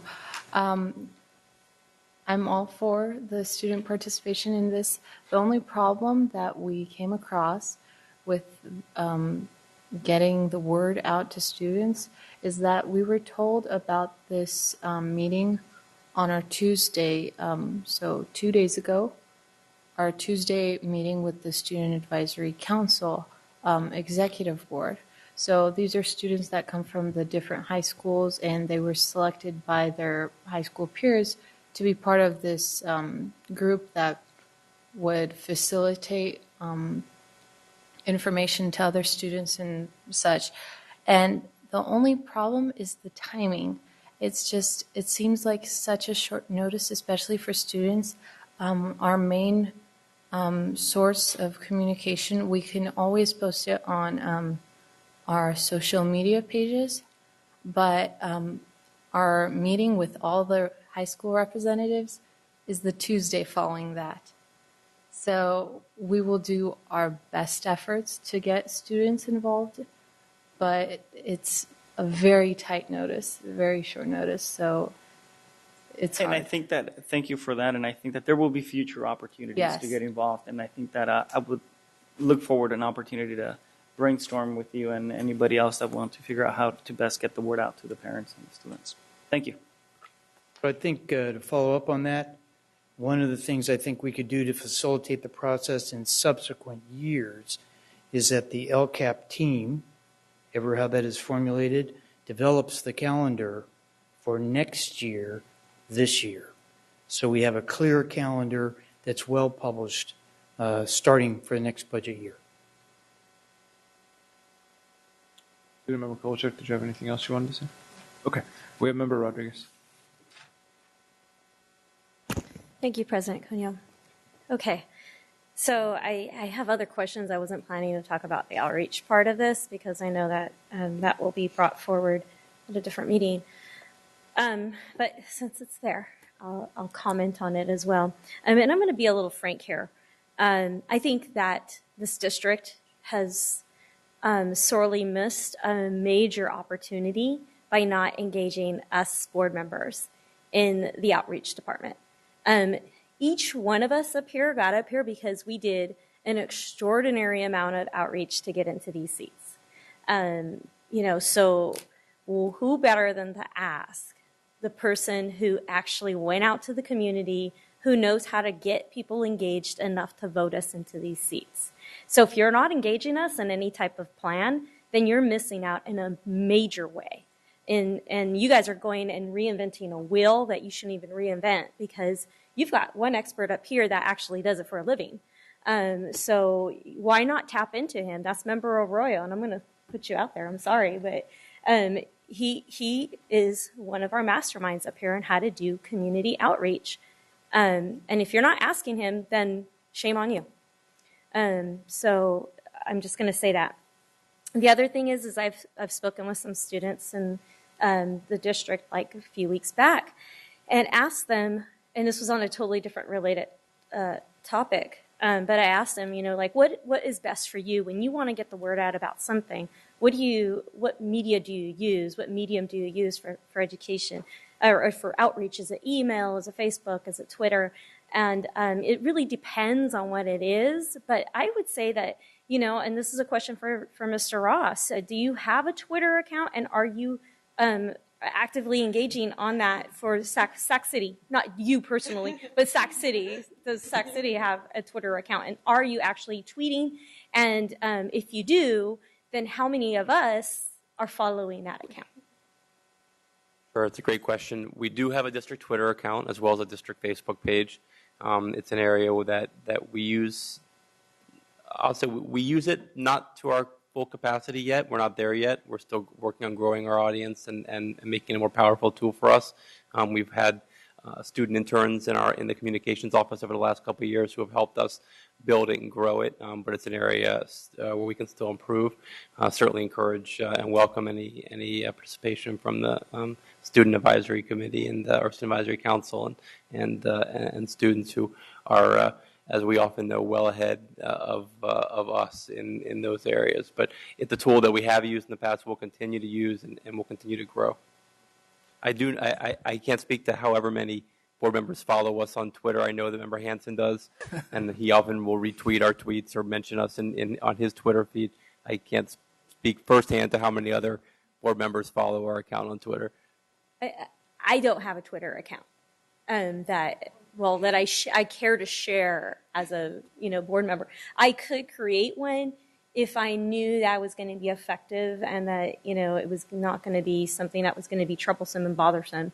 Because quite frankly, I have a job that I have to do. I can't be all day on Twitter either. But I think that your job is to ensure that we all up here have, number one, a Twitter, that we follow the SCUSD Twitter, and that on our emails that we have as individuals, we should have the link to our Facebook, to our Twitter, to whatever else that we have as a standard signature stamp at the bottom. We should be promoting it with every single email because we all outreach to different sorts of people. And so that would be one of the suggestions that I would make to you, to develop some type of, like email banner that you could email to us, and then we could add it into our signature line when we send out our emails. So that way we're promoting those accounts as well. So that's another area. So 2 suggestions: get your board members involved, basically, because we know how to get engaged in the community and get out there. My community communicates differently. Not everybody's on Twitter, not everybody's on Facebook, not everybody's on email. And I gotta be honest with you, I have stood in front of parents at a school site, and they're talking to me and they go, it's the school again. They actually answer the call and immediately hang up. And that's one of the Connect Ed messages. So if you think they're getting answered and they're listening to them, they're not. So we've got to do something different. We've got to maybe put some protocols out there to our school sites that prohibit the overuse of these Connect Ed messages as well, so that parents don't sit there and go, oh, it's the school again, and they're missing all this valuable information. So, maybe text messages or something like that they can't ignore. They have to look at it and read it at some point, and keep them short and brief. So those are some of the feedbacks that I can give you, that are recommendations that I actually see, and don't take offense to them. And I know everybody takes care, and they're very careful about creating those Connect Ed messages, but they're not being listened to. If I could just weigh on the Connect Ed messages, because it's something that we're very conscious of. We know that while we do messages here centrally to reach all kids in the district, we know that school sites use that tool every single day for a variety of purposes: attendance calls, school site events. And so if you have a family with 2 different kids at 2 different schools, you may get 1 or 2 calls from one school, 1 or 2 calls from another school, and maybe a call from the district office in one night. It can be a lot. At the same time, we have a lot of important information that we want and need to share with our community, so we're very conscious, and we do the best we can to balance all that. And then the other thing is we have visual media and we have radio that we don't even use. I'd like to see our student board member get out in front of a few cameras, News 10, News 13, whatever, go into the studio and talk about, we have an LCAP meeting coming up. And I want students and parents to come out here. And here's the reasons why it's important. There's no reason why she can't get out there and do this. There's no reason why any of us can't get out there and do this. So if we can get out there and communicate that way as well, I think a lot of parents will start to say, oh, geez, it's time to come out. And it's time to take this seriously. Thank you. Yeah, all great suggestions, all pieces that we try and have as big a tool belt as possible. Sometimes, unfortunately, while I wish I could control the news directors for local TV stations, I don't have the ability often to do that. We're successful, I think, often in those attempts, but not all the time. But it's a marathon, not a sprint. So we will keep putting pressure, and I appreciate all the suggestions. I'd be willing to meet with some of them as well, to help them understand how important this is for their listener and viewership as well. So back to my questions. Sorry, I know you guys are all having a fit over here. So you were talking about some of these performance, the metrics, and the accountabilities. What kind of safeguards are we putting in there, or do we see to prevent the gaming of numbers when it comes to metrics? Let me talk about that a little. First off, I did not mention that there are actually specific metrics required by this law. So some of them are required, they're referred to by the Ed Code statute. So we're going to have to make sure those metrics are actually included. With regard to the gaming of numbers, we are installing a new student information system, and it's very secure from that standpoint. So it should show trends, which would seem to indicate quote-unquote gaming. As you know, a lot of the tests are now going online with secure links, so it's going to be pretty hard to game unless you truly cheat by standing behind a student giving the answers. So I think it's becoming more and more secure and much more difficult to do that. And with the tools we're installing, trends that would seem to indicate that that was going on should show up more readily. Good. And then I wrote down the word CDIP here. Is some of this reporting in place of the CDIP? Because I know that you had mentioned earlier that there was some kind of like assurance that we had to have that the school sites were actually implementing some of these practices. Well, no, the CDIP still is required, as is this, as is the Title I plan. And so what we're working towards, and Lisa Hayes, Lisa Hayes is helping us because she has good knowledge of CDIPs. She is the federal programs coordinator, and she's been nominated, if you will, to lead the LCAP process. So she's a good focal point for this. And this is part of our investigation for budget software. We have provided the CDIP requirements to a couple of vendors, and we've said, okay, we need to be able to do the CDIP, the Title I, the LCAP, and the normal budget staffing type stuff. We've given samples of all of that. They have a sample of what Mr. Castillo sent out last year. And so they have samples of all that, and they are working on preparing a demonstration of how their software might help us with that issue. Yeah, we are envisioning all those requirements, all those programs, those plans get connected, where the LCAP will be the main plan, and all the other ones will just fall through. You know, it's just like it's a major plan. You cannot, everything has to lead towards those goals. So the CDIP plan has to have some connections with the LCAP plan. So that's where Mr. Forrest was saying we had to prove at the school size that we are making progress. So that's how we're doing it. So it's a lot of work that we need to do, a lot of programs. We have to use a lot of technology to use that, but we are working towards that. We actually, even before this, Mr. Forrest was talking about, you know, how you connect the CDIP plan with your budget. You know, so it is, we're working, I mean, it's something new for all of us, and we are learning, but that's how we are envisioning. And Lisa, Ms. Hayes, we working together, so we talk on a daily basis, how do we do this? So isn't it like, correct me if my understanding of this is wrong, so then the CDIP has those federal funds that come down, right, and the parents is a separate group of parents. It's a school site.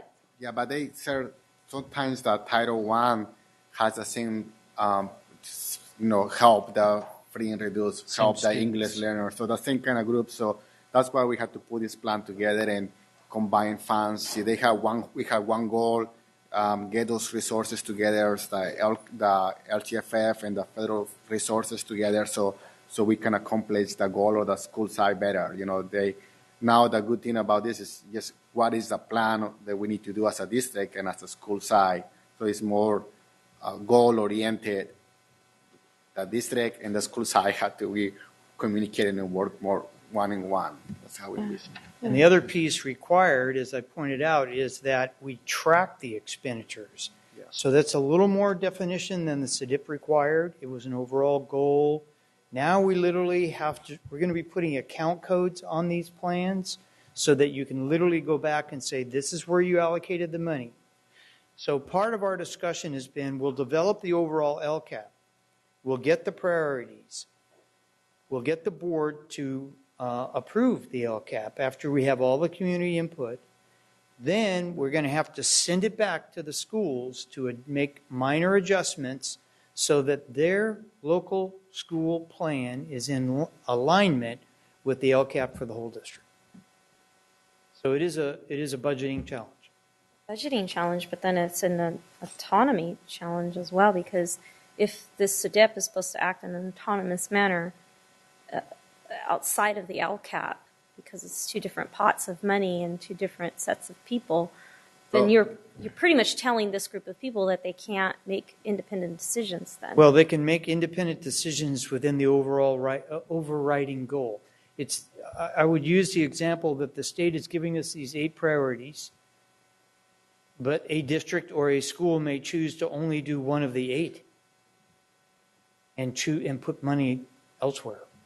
So they have to have those accountable funds, the 17 million, which will grow basically to 70 million, will have to be accountable.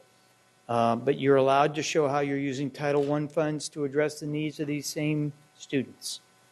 And so that's where it's going to get a little complicated, and why we want to make sure we have the right fund accounting associated with these decisions, so we can look back and say, okay, this is where you allocated the money, this is how that kind of flowed to the goal and the metric that measures the achievement towards the goal. Thanks for indulging my questions. I didn't even think about it until I heard you say all of this stuff on the report. One of the things that you explained to us on, I think looks like slide 26, I have a question mark there because I think the point is very important, but I'm not sure I understand what you were talking about it to a level of confidence that if you bring that back, I go, oh yeah, I remember you. So basically what happens here is this year the state is giving all districts a pass.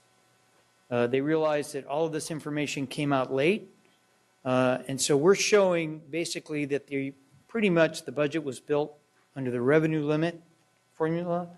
Then we received this money over and above the revenue limit, and that's pretty much what we're showing. So that's why it's only $1,305,000. If you look at it's back a little ways. 23? Yeah. Oops.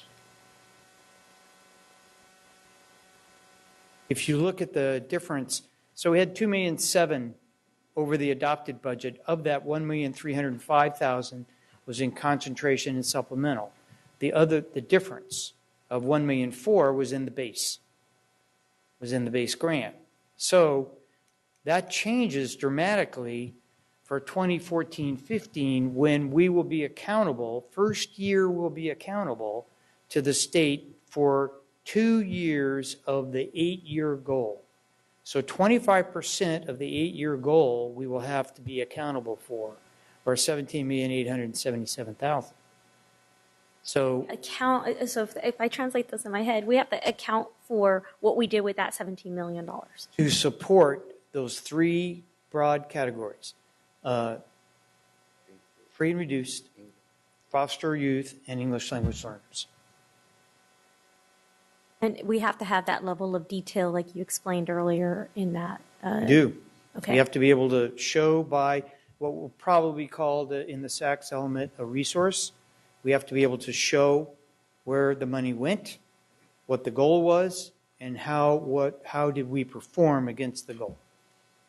Now, to make that easy, you could say 100% of our money we want to spend on class size reduction. That would meet the requirement. It is one of the objectives. It's in the law, and you could spend 100% of your money. You could not do that, however, unless your parents and teachers and the other stakeholders can come to agreement in the adoption of the LCAP. I mean, you could, but then the state's going to come back and say, wait a minute, your stakeholders said this. Is there a threshold by any chance on like what percentage of parents have to agree or what percentage of parents have to participate? No, if you look at these forms, they're basically saying, what did you do? What was your good faith effort? How did you make a good faith effort? Demonstrate how you did that. See, and it's right indeed. Demonstrate the actions, services, expenditures. So you have to demonstrate what you did, and it's very subjective.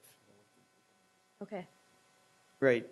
But ultimately, the board is responsible for adopting the LCAP and the budget. Once you adopt the LCAP, we are required within 5 days after your adoption to send it to the county. And then the county has X number of days to approve or disapprove the LCAP. Got it. And then the requirements, we must post it on the web. As part of the process, just a reminder that we must take questions, and the superintendent with the aid of the staff, must respond to all questions in writing. Okay, thank you. Vice President Wu. Thank you, President Cuneo. So, Mr. Forrest, if you could help me. I know that we have concentration and supplemental funding for 3 areas: English language learners, free and reduced lunch pupils, and foster youth. We have 8 priorities that the state has set out for us. And part of those priorities include student achievement. And within that context of student achievement, we're looking at the share of English language students that become English proficient. If they become English proficient, do we lose money then for the English language learners? We do. And that's the only category of the 3 that we can diminish numbers in if their performance enhances. I mean, it's not likely that a foster youth will not become a foster youth because they stay legally within the foster system, even if they're adopted out. They're still considered foster children. Free and reduced lunches, unless their family is fortunate enough to win the lotto, they'll still probably be free and reduced lunch. So those numbers won't diminish. But English language, we can put our efforts into making them proficient, and then we would lose that additional supplemental or concentration funding, right? Yes, because the theory, of course, is that you need the extra dollars to enable the student to become proficient. Once they're proficient, that need goes away. So under that category, we're hoping to put ourselves out of business, so to speak. That would be outstanding. Okay, I just want to make sure that I'm understanding this. In which case, I think we should open a Spanish language immersion school, and I will enroll so you can get my Spanish back up to speed. Yeah, me too. Oh, no, I'm going to go the Mandarin immersion. Okay. I wanted to thank the members of the public who came and provided comments to us regarding the demographics of the members of the participants in that first LCAP meeting. I was here, so I recognized what that was. So this is a pick on Gabe night. So my suggestion, Gabe, is to get a poll of Monday's night's meeting and recognize where our deficiencies are in terms of the categories of the communities that we need to outreach to. And the other day I sent you an email regarding reaching out to those communities who have responsibility for foster youth. If we have a demographic where, and I have to admit, a lot of those family members and teachers and principals came out of my area. And they're not necessarily the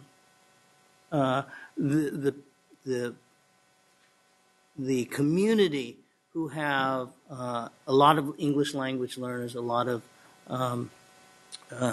free and reduced lunch children. We have a lot of free and reduced lunch children, but it's not exclusively like that. And in fact, some of my schools have so few free and reduced lunch they don't qualify for Title I funding. We may have foster youth, but I think that foster youth in our community is relatively limited. I don't even know how many foster youth we have among us, our 41,000 children, and that's a good piece of information to have. But anyway, looking at this coming Monday night's meeting, get a pulse as to the demographics. We might want to then shift our outreach to do something different to reach into those communities who are not involved, because we need their input. The supplemental and concentration funds are directed to improve the education of their children, and if they're not represented here, then we aren't getting the full input. Thank you. President Cuneo, can I? Oh yeah, please. You know, we're at the beginning stages of planning for this process, and I know I've spoken to many of you individually about that. Beginning when we come back from the break, you will have a detailed plan on community outreach in multiple facets and also timeline for that. and so we can get your input. Clearly, tonight we've had a lot of great ideas, so we'll have a base from which to build from, and then we can continue to build on that plan as we work in this 3-year process. But this is the first year, and coming back beginning of January, we will have a plan that you guys can then add to, give you good ideas, get some good input as we move forward with this process for year 1. Thank you. Break? What's a break? Thank you for the presentation. I guess I just have a couple comments. Mostly around the goals that we're going to be setting, and obviously that'll be a conversation we have with communities. But going back to LCFF, I heard a top educator in our state made this remark about LCFF. I thought it was fairly profound. He said it was the first time in the history of education that a government has funded their education system based on needs, absent a court order. And I thought it was a pretty profound statement. And what it kind of told me was that there's a real opportunity here, and it's a profound and kind of historic opportunity for us as well. So, you know, what I like about LCFF is not only the conversation piece with the community, but at the end, we're talking about student outcomes. So all our dollars are going to be focused on our kids learning in our classroom, how well and how are they getting better, and how are we spending the money to get them better. And this is why I think it dovetails into our Guide to Success work. I know there's, I won't say controversy, but I think there's been some disagreement about how urgent the work is on the Guide to Success. I, for one, believe it to be some of the most urgent work that we can do, because I feel that without coherence in our system, without everyone around the table understanding exactly what student outcomes we want to see in our schools and from our kids, that you can't successfully build an education system unless you know where you are and where you're going and how you're going to spend the money to get there. Also, I don't know if there's been any talk about, so we're going to have this LCFF system that's going to force us to talk about student outcomes in regards to our budgetary expenditures. We also get, obviously, federal monies as well. Has there been any discussion about how LCFF and that, I don't want to say it, that analytic framework is going to kind of influence how we're going to account for our federal monies? And that is included in these instructions. Okay. That it is the total budget that the LCAP is supposed to address, and you are supposed to include how funds from other sources are also being used towards the achievement. Yeah. However, the federal funds, the requirements is still there. You know, Title I, you know, those requirements, you know, like we were presented for the state, all those categorical funds are no longer called categoricals. It's based on the plan for the, I mean, we can still work around, but the federal still has the same requirements. Title I's rules still apply, say, for the waiver that our district has. Okay, so what I'm hearing is LCFF asks you to take into account your federal dollars spent in the same kind of way that student dollars are being spent. Yeah, I think the rules actually in the language says, and paraphrasing, it says the LCFF funds will not be more restricted than the Title I funds. So they're kind of focused on that. So they're making a reference to Title I funds, but they're giving us some flexibility, where before we have some of the state funds were more restricted than Title I funds. So now we have some, I think you can use both sources more combined if we have a plan to better serve the students, where you can combine the two funding sources more together towards what a goal once whatever the plan is. That makes sense. And I guess this is where I'd insert too. There's been an opportunity with the core waiver and the freeing up of the SES monies to kind of think proactively about how we do after school activities for these kids in these Title I programs, and also how we create a more holistic system from when they enter in the morning to when they leave at night, and how there's a continuum of an education, and how the after school fits in with what's going on in the school day. Does that make sense? Right now, one of the issues that we're going to face is, although that is one of the excluded categoricals, is some of the after-school money. But one of the issues that you've not been able to address is exactly what you just stated. The after-school programs literally are running on a shadow copy of Zangle. They are not running on the primary Zangle copy. A shadow copy was created, and all of their record keeping is done on a separate piece. That will not be the case when we bring Infinite Campus up. So you will be able to look at a student, and you'll be able to see all of their activities. You'll also be able to measure those activities against their student outcomes. So you'll be able to say, okay, these 5 kids, in fact, one of the demonstrations when Infinite Campus was demonstrated was that very question. What impact does after-school programs have on student achievement? And they actually track it that way. To make that happen, there are 2 things that are occurring. One is standardization of all course descriptions, so we have standards across the district. The second thing is we're making a good faith effort on the accounting side to provide programs in the accounting system which we can then tie into the student system. So not only will you be able to look at, okay, these are the programs or activities that these students are in, this is how their student achievement has been changing over time. Well, what do those programs cost? And we'll be able to eventually track that. That's a year 2 activity, by the way. It takes a while to get these systems up and to get them synced up. So we will be syncing those, and that will provide more backup for the LCAP.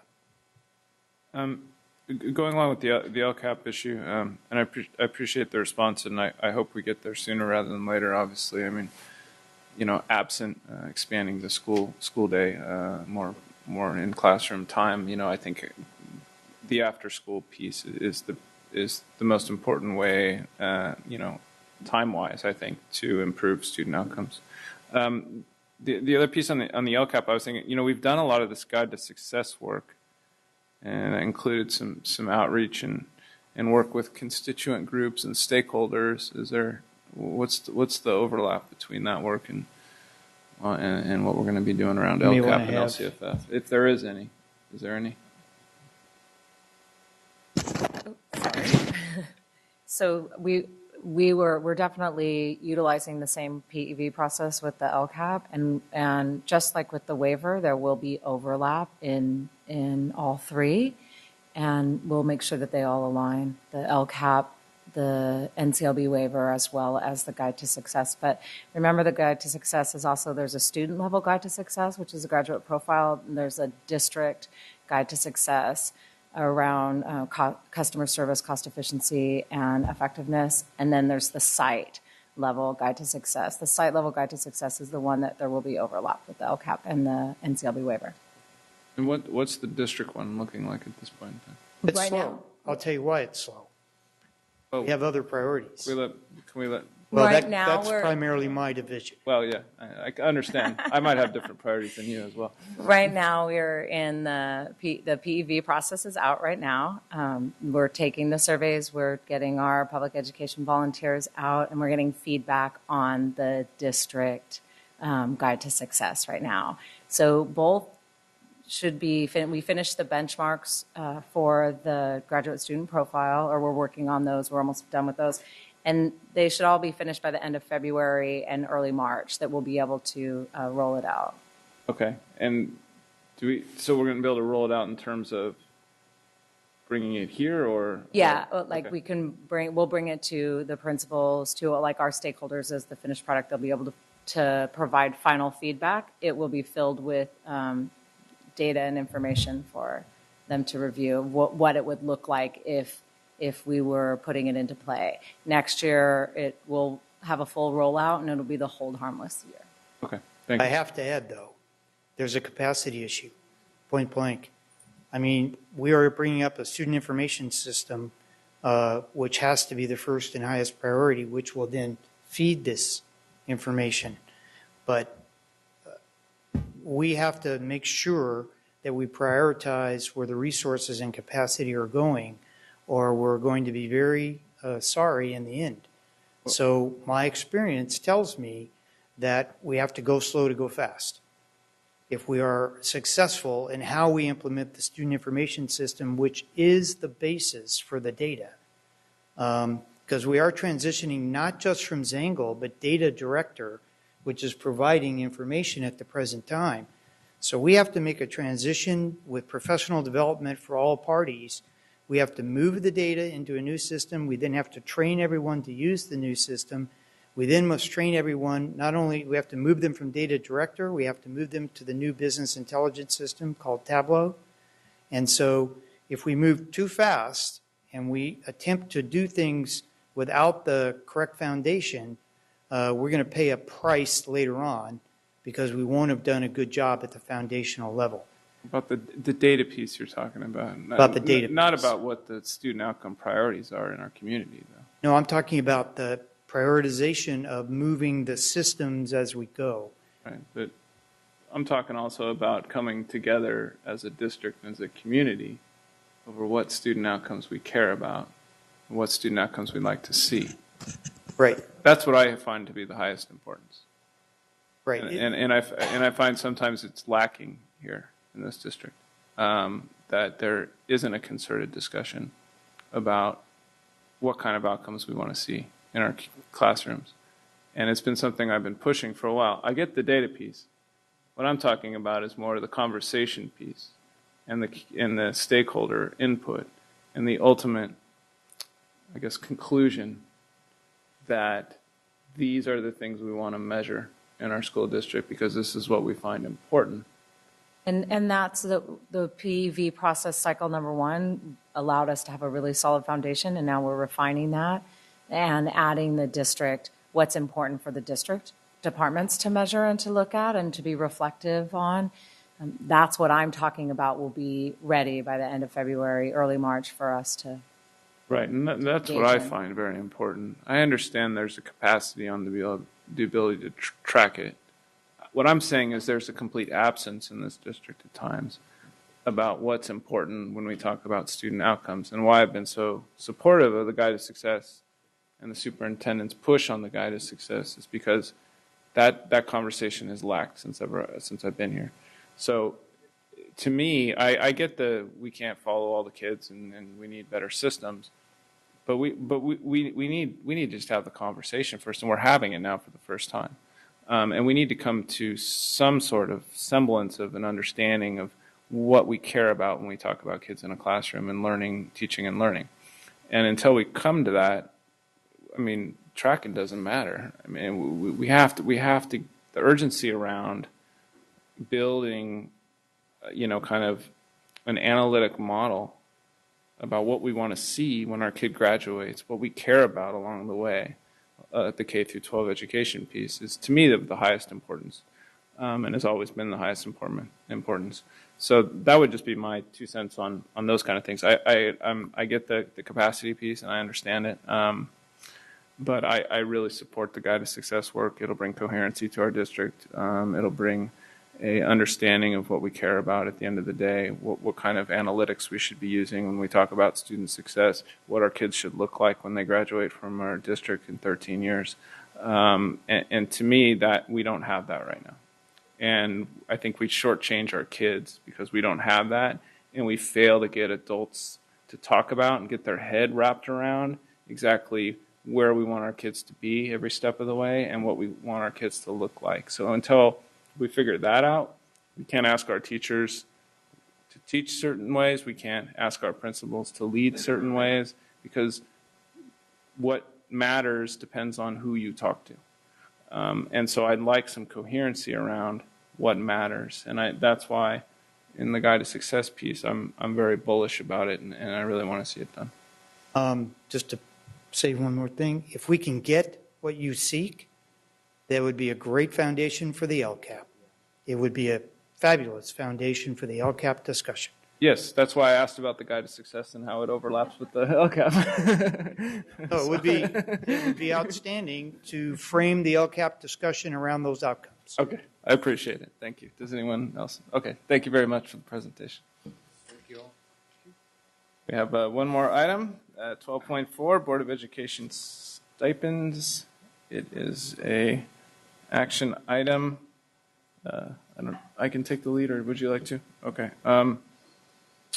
So there, as I read it, the superintendent has made a recommendation in essence that we should have an audit in arrears for repayment of stipends with interest completed by the Chief Business Officer no later than December 31st, 2013, and that a board resolution approving that payment or making exceptions compliant with law should be adopted no later than January 31st of 2014. I'm in agreement with the recommendation. I don't know if board members have a lot of questions or want to discuss in further detail. Okay, so, yeah, go ahead, Member Rodriguez. Oh, I'm sorry. No. So I see this is listed as an action item, Correct. but what are we acting on? There's no, like, Just what I said. So. just to have them do the audit? Yeah, exactly. So we were, I guess my proposal is that the action item is that we approve the plan of having an audit completed by the Chief Business Officer no later than December 31st of this year, and having a board resolution in regardment to arrear payments or exceptions to those by January 31st of next year. All right. Do I have a second? Second. I have a second by Vice President Kennedy. Can All we those get definition on the period? Is it for the year 2013? 11, 12, 13. Oh, yes, 11, 12, and 13. 11, 12, and 13? Yes. Okay. Okay. All those in favor? Aye. Opposed? Abstentions?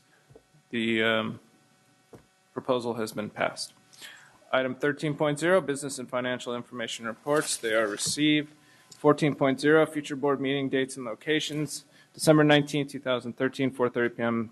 Close, 6:30 p.m. open session here at the Cerna Center. January 9, 2014, 4:30 p.m. closed session, 6:30 p.m. open session, again here at the Cerna Center. Do we have a motion to adjourn? Second that motion. No, I was gonna let Motion you- to adjourn the meeting. Sorry. I will second that motion. All those in favor? Aye. Opposed? Abstentions? We are adjourned.